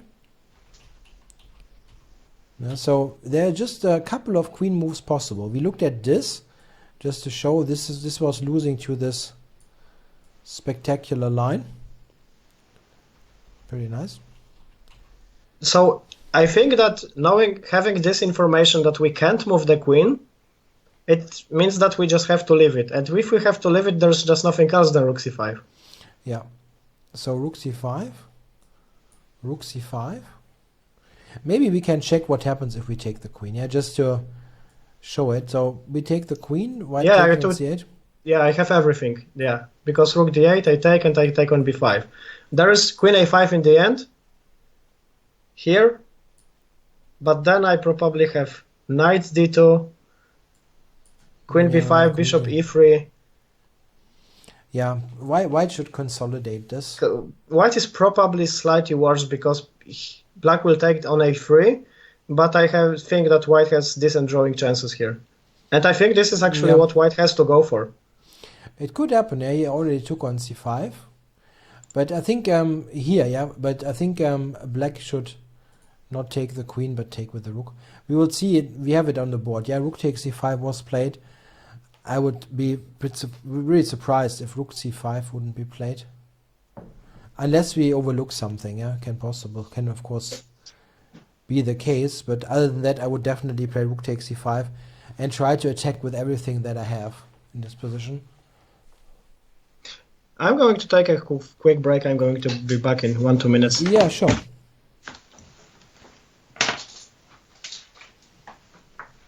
Yeah, so I can go for the solo view here.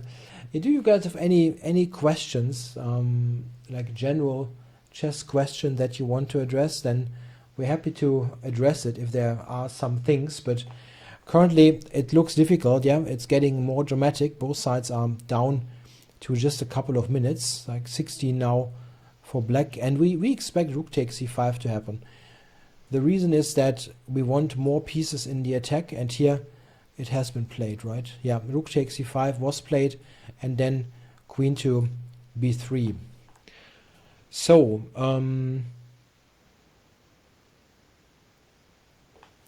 there's a question, if I remember the game from the Zurich 53 that I referenced earlier. That is a game between Max Oewe and Efim Geller, I think, where Geller had a king walk. There were many games, but had a king walk, and then Oewe killed himself with, I think, with g4 or something, and that is not even annotated. I think it was g4. I would have to look it up. Anyway, so queen b3 played here, and now we have to check how black gets get the most of his attack. He can take on e2, by the way, but I think after the capture here and king takes, this is not going to be a win, unfortunately. Here white is okay. You can simply block this check. So that's not enough. Black has to do something better than bishop takes e2. And one move that we were checking, I believe, was queen to a6. I still like this move, unless it's blundering stuff. No, I still like that to avoid a queen trade. You just have to check different kind of tactics here that are maybe possible.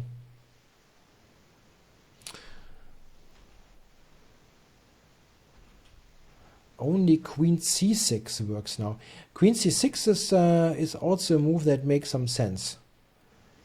Yeah, we unpin so that we might be able to take. We take maybe on e4, and in some situations even rook c1 can be a move. It looks good, but there's a remark in chat that this is the only move that works, and it was played. Okay, those guys know chess. So queen c6.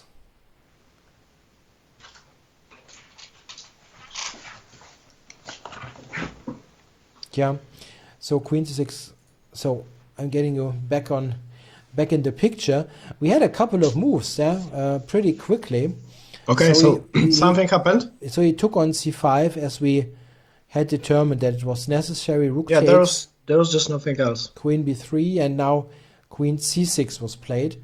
And according to the chat, that is also the best possible move here available. So something like bishop e2, rook c2 probably is an idea now. Yeah, black wants to take and get in there. And e4 is also hanging. Yeah, there are a couple of things. Yeah, e4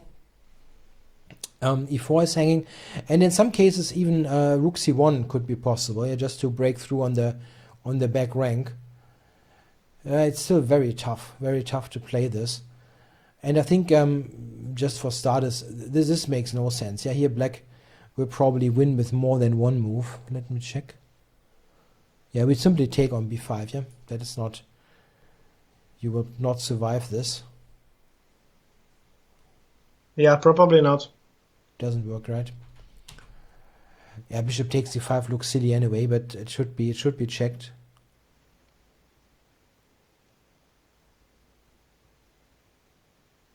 What happens after bishop e3? Bishop e3. Yeah, I would really like to play rook c1. Get this. I know. Come on, let's just do this. I mean, we have this nice privilege to sacrifice other people's pieces. But it doesn't look like it should work, right? I think I'm not saying that white is safe here, because this is definitely not what one should say about this position, but there's no concrete blow. Okay, I have a suggestion. What about rook d3? Then queen c2, I guess. And it just works. That is the only square. That's the only square. It's now, if you move the queen, I will give you mate. So maybe here white is winning. Probably yes, yeah. Probably yes. Did we have that is actually wait. Okay, here I wanted to go bishop e3. Bishop e3 is on the board. I just wanted to check it. This is actually what happened, yeah. So now everybody will say that I went to check the position with the engine. Okay, no, that probably didn't happen. No, we are guessing a lot of moves today. Yeah, we're not doing so badly. Yeah, it's very difficult in this complicated position. So yeah, so rook c1 looks like a fail. Yeah, that doesn't seem to work. What can we do? Well, let's just look at one line. Yeah, I want to get this rook c1 stuff working for once. Yeah, let's say rook c3, just so that people think that I'm not talking complete nonsense. This would be a line that would work, right? And mate. Yeah, so there are some ideas connected to this. Is rook c3 an idea then, by the way? Maybe bishop takes b5 works. No.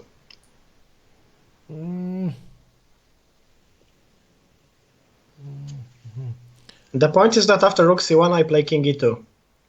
Yeah, then you can escape that, I believe. I mean, okay, I can take here and just play this position. And maybe rook b1 you have here, but I think white is fine after bishop b7. I would prefer even white pieces here. Maybe. Maybe. Bishop will stand on d5, the knight will go to d2, then to c4 probably. Suddenly white's pieces are perfectly coordinated. Yeah, it looks okay. It looks okay, you're completely right. I was also not really believing in rook c3, I just wanted to show this little trick. But what exactly are you playing? Because something like bishop takes e2 shouldn't work here, I guess. Yeah. Okay, in the worst case scenario, like worst, white will take on e2 with the king. You mean you taking, right? I'm probably taking on c5, but in the worst case scenario I can even take with the king, and I think I survive here. Maybe, but that looks really like a narrow escape, like something like this. Queen a6. Okay, queen a6 I didn't see. If this is holding, that would be something. I just had one idea briefly. But okay, taking on c5 has to be good after bishop e2. Sorry, so you're saying what exactly? Bishop takes e2, I think white can go bishop takes c5. Yeah. I'm not sure, but I think it works. Maybe. You can also consider to take here, right? Intending rook d1 and intending bishop f3 and so on. I don't know. But then bishop e3 I play with white.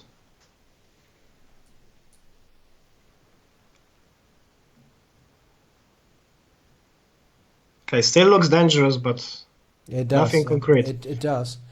A move that I wanted to suggest, and I'm not sure if it's any good, in the actual game position, Can I take on e4 here maybe?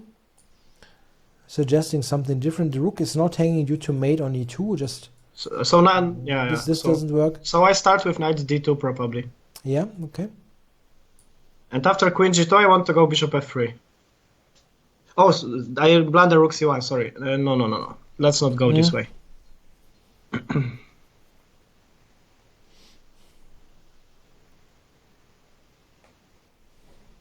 But bishop b5 just, maybe? Yeah. And now, yeah, we got rook c1 now, yeah. Then king e2. And now I can probably... Yeah, we have some funky lines, yeah. So let's say rook takes Queen here. f7, queen f7. Exactly this one, yeah. Yeah. And this is a really funky line, yeah? All of a sudden, got some fireworks, and at the end, white is very, very happy. I guess, yeah. Funny variation. There are lots of things to calculate now. Yes, he can still castle. This is a good point on the chat. He can still castle in some positions if it will be necessary. Yeah. Okay. Now we got an update. So, what exactly did happen? Bishop e3. He took on e2. He just took on e2. Bishop takes e5. So we have this position. We had this. Yeah. We had this. I'm very curious to see what works for black here, because if I would play this with white, I would think that all of the problems, the biggest problems, are already behind me. So rook d1, you take on e2, yeah? Yeah.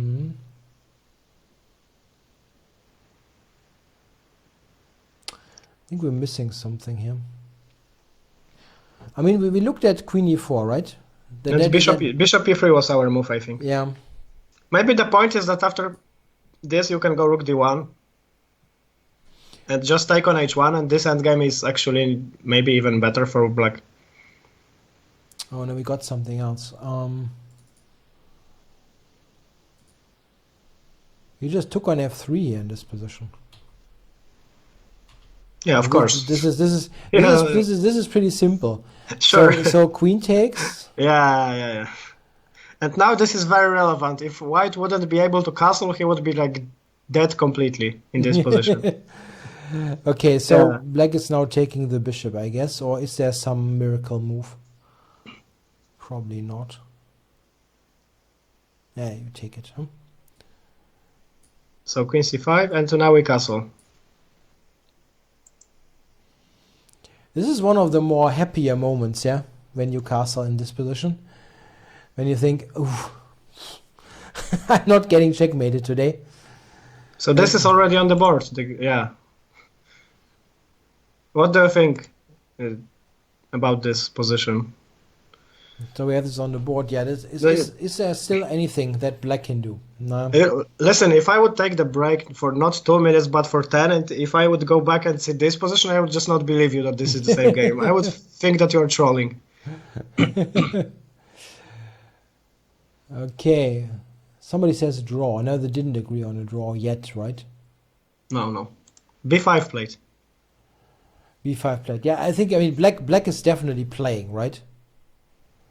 That is, I think for sure. I mean, if anybody's better, it's black, because he can, set the pawns here in motion. I don't think it should amount to much, but it's clear that black is not making a draw. That would be really, pretty weird. Yeah, of course, black's idea is pretty simple. Play b5, a5, b4, create a passed pawn, and run as fast as possible. White's plan, on the other hand, is going to probably play g3 to secure the back rank, play king g2, and rook d1, something like this, I guess, or rook b1.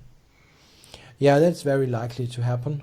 White is probably on defensive here, but I think it's a defendable position, even with precise play, with both sides. Yeah, it should be enough. I mean, what black has is that it's not completely to be underestimated. We are very active with black here with rook and queen, so those open files, they are pretty nicely covered at the moment. And rook d1, I mean, you can think about rook d1 in this position. No, you cannot actually. This is important variation here, because black can actually grab here, because This is not a mate, yeah, because of queen f8. So rook d1 doesn't work. And then white cannot really fight. Okay, he played h4 in this position. So this is the same point. You secure the first rank, but in some cases you want to push h5, so it probably has more sense than g3. Yeah, this is... I'm sorry. This is also something that can be very useful later on. If you imagine a queen ending, white will have to defend in this ending because black is trying to make a passer on the queen side and is pushing in this position. And you need usually to make a draw by some kind of repetition, like give checks all over the place, and that pawn can really help you, like get it advanced here all the way to weaken the black king, for example. Black has already played h6 here, and now, yeah, again, rook d1 doesn't quite work, as black can take on a3 at the end. I think h5 is a positional idea that we want to get in, but the question is if this pawn will survive there. Yeah, this could be a bit on its own, right? That could be, but h5 looks kind of normal. I mean, if you don't, I would like to activate the rook much more than playing h5, but I don't quite see how. Yeah, me neither. Yeah, black is still a little bit. Black is pressing, but the worst nightmares are already solved by young Christof. I mean, okay, he had a very difficult defensive task. He had to find like how many 6 only moves in a row. Yeah, well, I mean, we got some help in the chat, but other than that, we were looking on our own, so we don't quite know if there was a. I mean, if there was a major mistake, somebody would have told us probably. So no blunder, direct blunder possible. So I think a really good job of holding here for white. But how do we actually get this rook into the game? That is still he played rook b8, which is kind of logical. Rook b8. Rook b1. I'm sorry. That's good. I just wanted to suggest a move, so I'm not totally off. My idea was to play like this if possible, yeah. And we also, of course, putting this rook against the pawns that come up the board. So it definitely makes quite a bit of sense. So what is black doing here? A5? I think so, yeah. A5 looks like the obvious way to play. With white, I would like to play g3 and king g2 probably. Yeah, you always want to leave or want to go out of any checks. Yeah, that is something that the question is this maybe too slow? But okay, black will play b4. We take, and what next? Yeah, so you just want to stay basically. We can check this. This is a valid strategy. So takes. King g2. And we just wait. Yeah. So if rook b8, I want to play rook b3. Probably. Difficult. It's difficult to see any headway in this position. However, if we, let's say, play rook d2, yeah, just try it differently. And maybe rook b3 then. I want to play queen e3 next. So let's say I go rook c2.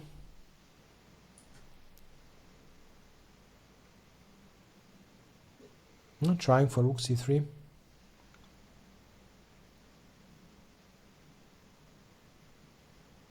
Maybe it's not that simple. No. Maybe I can play queen f4, threaten queen b8. In that case, if you go rook c3. So queen f4 here. Don't have a tactic, unfortunately. It looks a little bit like I should have one, but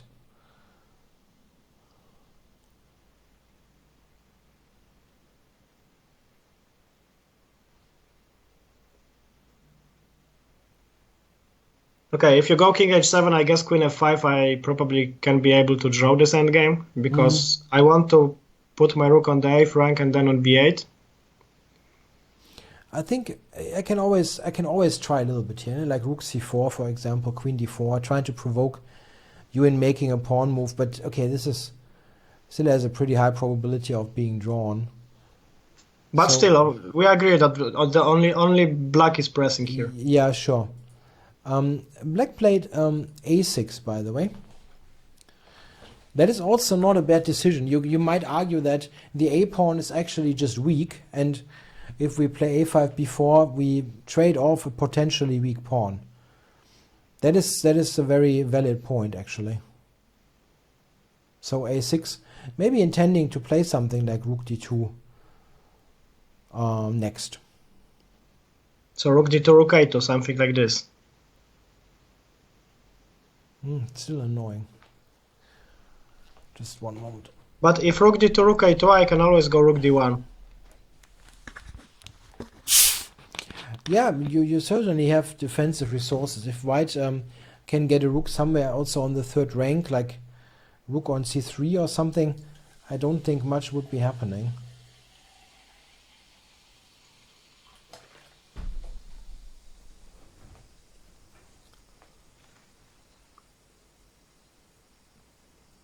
It's rather tough to convert your thinking, at least for me, because last 2 hours was like calculating everything, and now that there is just reasonable thinking about this position. Yeah, no, it's very very much going to endgame mode. Yeah. So rook b3 was played instead of g3. Yeah, this is certainly a logical idea. Yeah, get this here, or maybe rook d3 at some point. Now, If I'm very simple about this, like I give the check here, yeah, and I go rook d1. But actually, I don't think this threatens anything. I can go rook c3 here, and maybe I'm suddenly very good here. Yeah, it can be, like this looks good at first. You push the king out, but there's no check. And I will go rook c8 and queen f5 next. Yeah. So there is absolutely no check in this position. Maybe you have to improve here, like the check. And what now?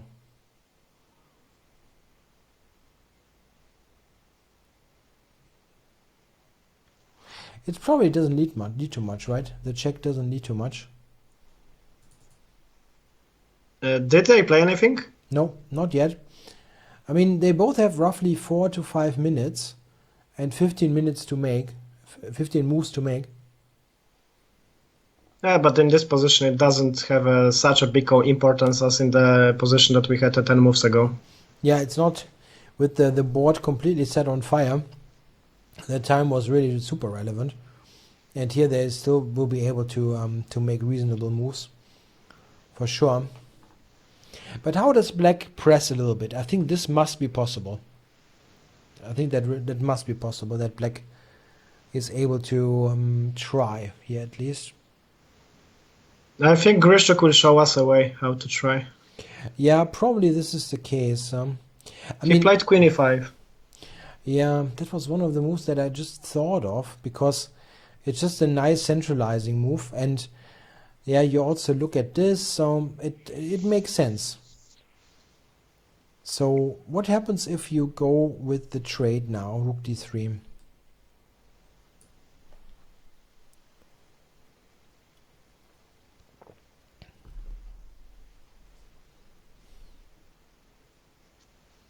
Yeah, black will probably take him.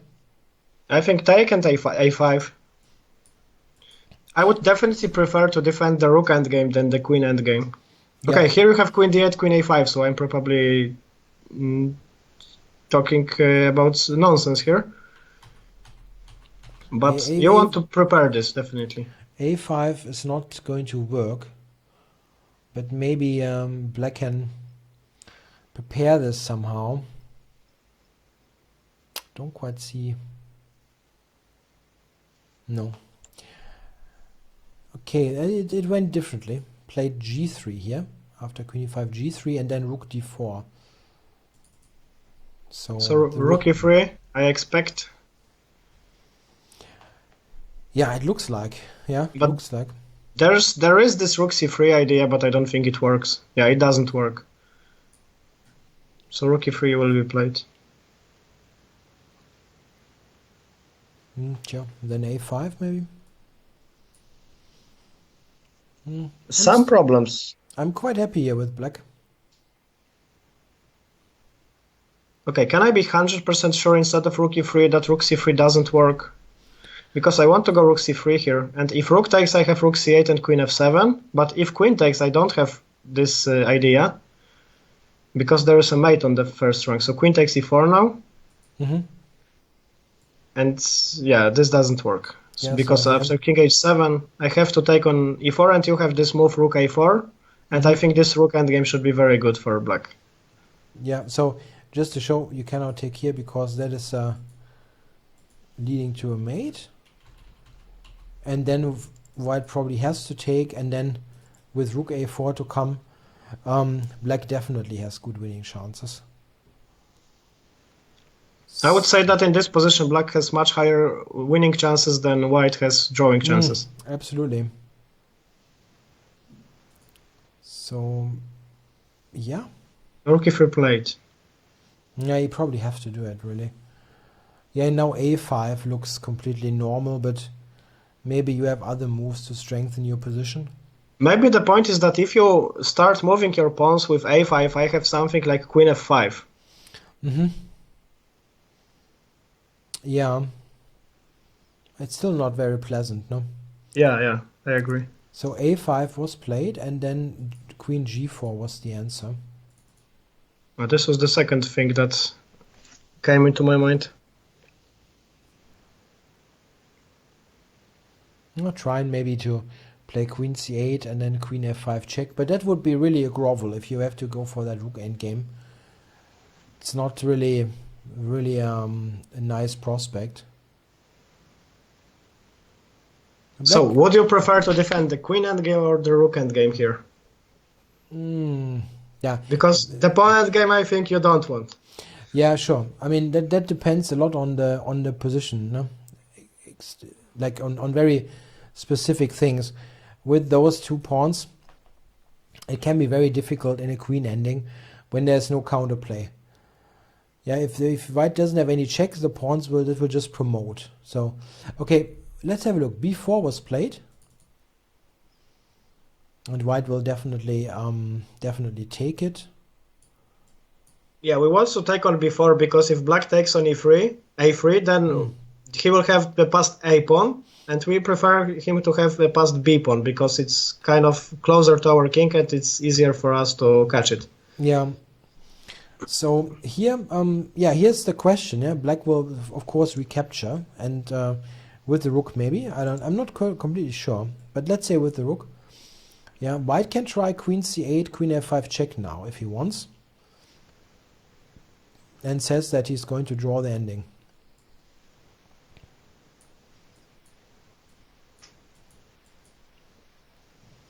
Probably correctly so.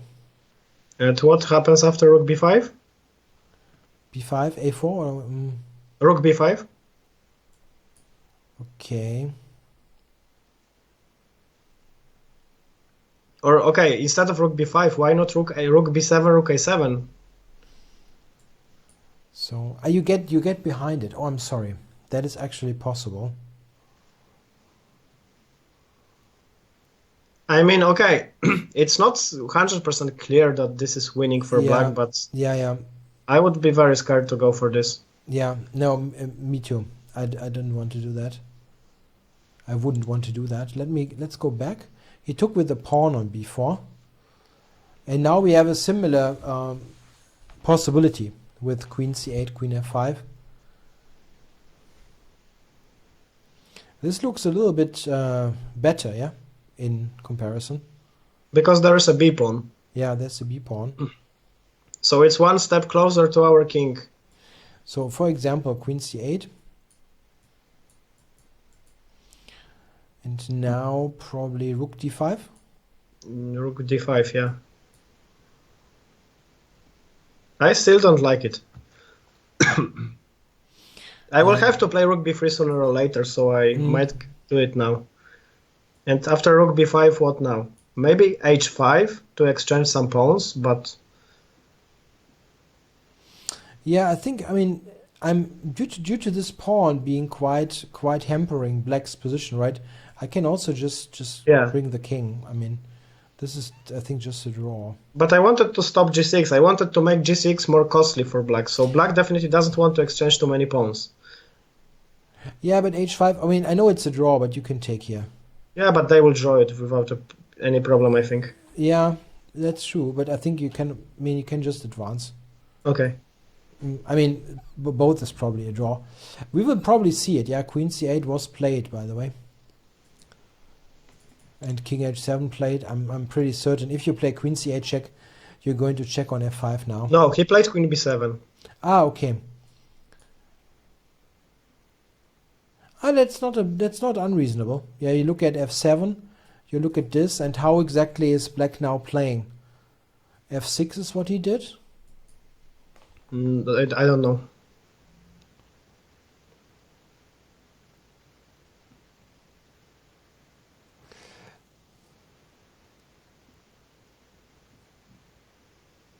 I think he was just saying with white that there's no way forward for black. Like just king g2 now or something like that. So this is some kind of fortress. Yeah, some kind of setup that just holds. Maybe. And this pawn on f6 looks rather ugly. Yeah, this is the thing now in many endgame queen endings in particular. Now that will be often a draw. Yeah, with queen f5, you just check on those weakened squares. So, yeah, this is what happened here. King g2 is basically saying, okay, what now? And what now could be answered with not much. Probably. So we expect to have tie breaks tomorrow. Yeah, I think that would happen. Or is there anything great that black can do? I don't know. We have to ask Alexander about it.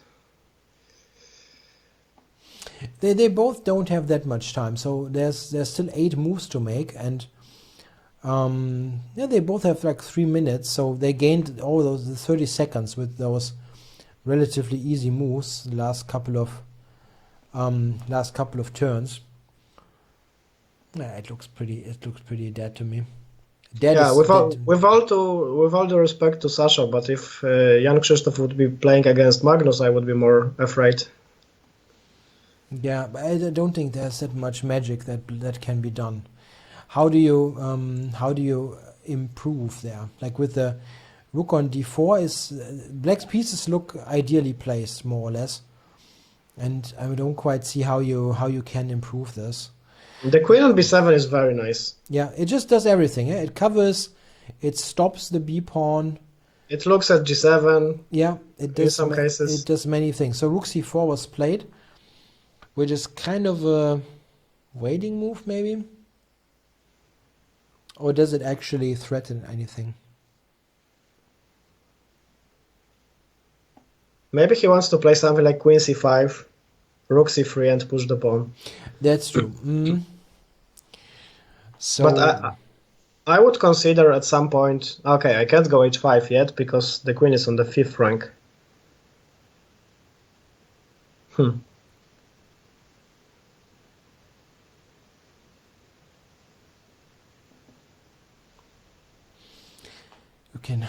can always play queen d5 if you absolutely have no other idea, but I think there should be something better.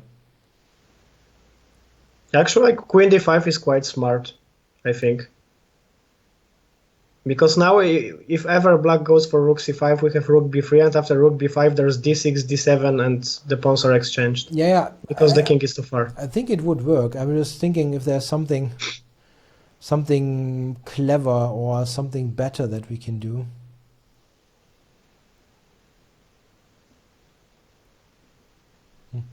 It's a reasonable move, for sure. Yeah, so we're saying queen d5 because the ending is just absolutely nothing. No, I don't think so. In the chat there's the statement that Grishuk misplayed the ending. I don't really think so, honestly. I would be really surprised if something like this would be substantial for black. Or what do you think? I think it's like very slight advantage, but nothing more. Yeah. So with white defending well, it should be pretty drawish. So yeah, Queen d5 was indeed played. So white tries to trade queens, and the problem is now if black. I mean, how does black avoid the trade? I think rook c5 is the only try. Yeah. And now the point is that I don't want your pawn on d5. I want your pawn on e4. So here. But you can just go back to b7. Oh, there's rook b5, so maybe I can't. You can also just take, right? I mean, probably, yeah. It should be fine.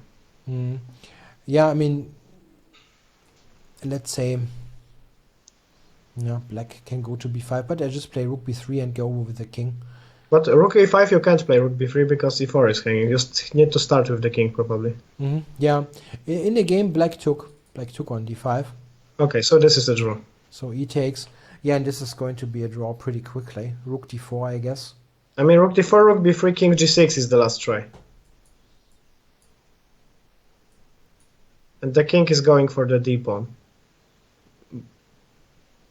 But I think the drawing mechanism is king f3, king e3. That's happening. I wonder if they already agreed. No, they're still playing. Okay.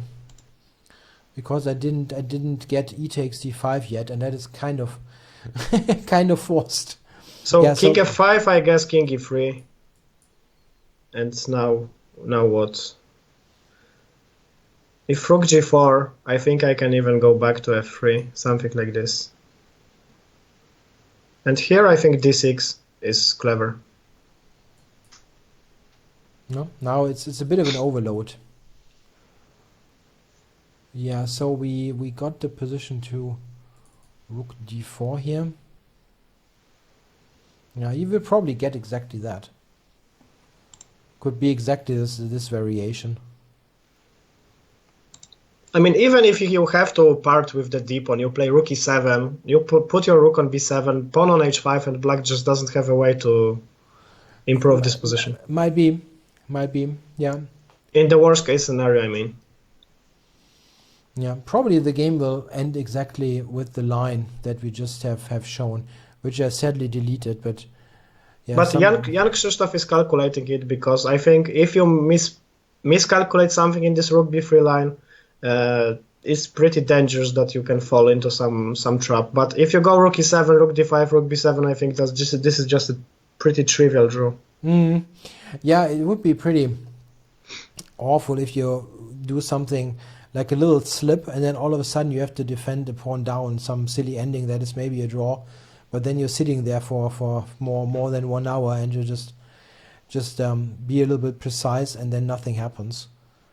So I'm a bit surprised that he hasn't played it already. Rook b3 looks pretty forced. I mean, of course, as you said, you can maybe give it up and still draw, but But what he's calculating is something like rook b3, sorry, king g6, and yeah.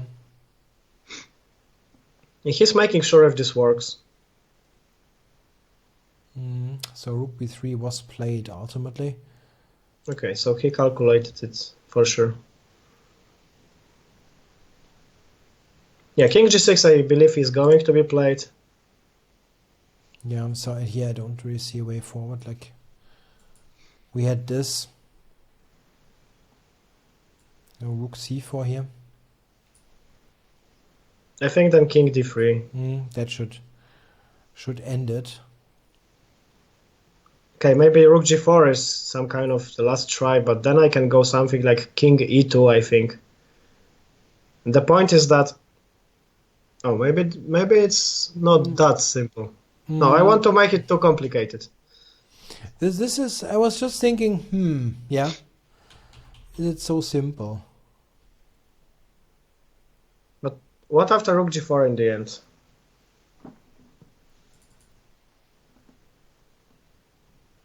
Like, he played king g6. Like, in fact. Yeah, king g6, king f3.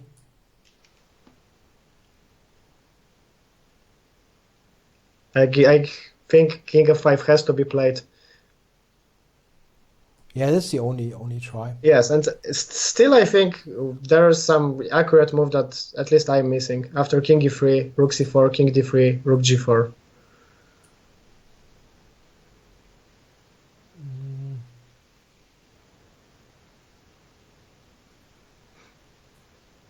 Or else you have rook d3 here. Yeah, I wanted to just suggest this. Yeah, just push our own pawn. That could be a thing. Yeah, because then black rook has to go back. Yeah, this is a draw. Yes, yes, yes. Now I see it. Because rook c7, let's say, then d6, rook d7, and rook d4. Yeah, this is very clean. And after b3, I go rook b4. Yeah, that's pretty clean now. Yeah, we might see it. Might see something exactly like that. So king g6 was played, king f3 was played, and h5. You have it on the board. H5. Okay.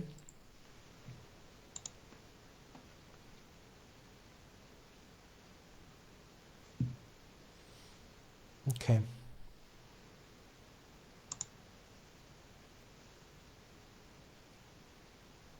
Okay, I think there's just nothing to add here. It should be pretty easy. So how do we draw? King e3? Yeah. Rook g4. Just rook d3, I think. It is the same thing, right? I think so, yes. Oh, it's over. It's yeah, over. they draw.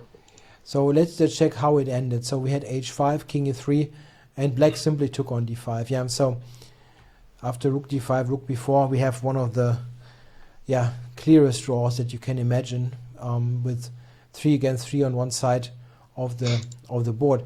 This was an interesting game, and it would be quite. I mean, I have to check two things. First of all, as I mentioned, I think I had this on the board once, yeah, with bishop d7, which I missed. That's something that I want to check. And of course, was there a win for black? Yeah, we didn't quite see something. No, I mean, I don't know. It's very hard to make any statements about this because the engine may make fools of us. I mean, it's always going to be a difference, yeah, if you have the computer helping you. Just from a human perspective, I think black definitely called the shots, and maybe something. Let's say we had this. Sorry, that's the wrong moment. There was this suggestion of queen e8, for example, which I found interesting. That was actually here instead of queen b6. I like that a lot, but it's a difficult move to certainly find. And it's maybe somewhere around here there was something, because it felt a little bit like when we were down this road that the way the game ultimately went made quite a bit of sense. So maybe before something like this queen e8 could have been something. It's really tough to say, and ultimately it's something where the computer will help you a lot to figure it out. So do we have a favorite tomorrow in that tiebreak? I don't think we have. Or what is your take? Before I answer this question, I just opened up ChessBomb because I wanted to know, and there are 0 red moves in this game. So actually, both players made some inaccuracies probably, but there is just no little mistake made. Okay. So I'm not so surprised, because I mean, if there would have been something super serious, maybe we wouldn't have noticed, but the whole community would have. Yeah, somebody. Yeah, with so many tries that we had, with taking back everything, dropping pieces, sacrificing not our pieces. Yeah, we would get there probably. Yeah, I mean, and it's perfectly possible. Yeah, you sometimes have those games that look really wild, and then afterwards you check it, and nothing, according to the engine, nothing ever happened. Yeah, I had such a game just some month ago, when I was playing in the final round of a small open tournament, and I needed to make a draw against the grandmaster, but I couldn't help myself and still tried to play something interesting. Yeah, and somehow I completely lost the plot. Yeah, of what was going on. and I thought, oh my god, it ended in a draw ultimately, which was good. But I thought that must have been a really terrible game, yeah, with many mistakes. And then the engine just says like 0, the whole game. And there were pieces hanging, and there was a piece down, and it was crazy. And it looked like a crazy, entertaining game. And the engine just says, "Oh, well, you guys did pretty well." Yeah, sometimes cannot really tell. So yeah, but there are different types of draws. This was definitely not the boring 0-0-0 draw. No. With Rook 3 versus Rook 3 in the end. Absolutely. This was not this kind of. I enjoyed this game a lot. Yeah, it was fun, and I think certainly if anybody can be a little bit unsatisfied, it would probably be Black. Yeah, I think if anybody, he had some chances, maybe. He has a clearer picture where he missed something. Okay, I think we can wrap this up. Tomorrow we will be on at exactly the same time at 3 in the afternoon Central European time, and we will have at least 2 rapid games, maybe more. It can be a pretty long session actually. We will never know. Yeah, so they play those packs of 2 games until there is some decision. Yeah, and it's going to be exciting. I always like to watch rapid, and the commentary will be fast paced and not much time to chat about something else. So I hope you are able to join us again tomorrow at 3 in the afternoon. So we'll be off today. Have a good rest of the Saturday. Bye bye, guys. Yes, see you tomorrow. Bye.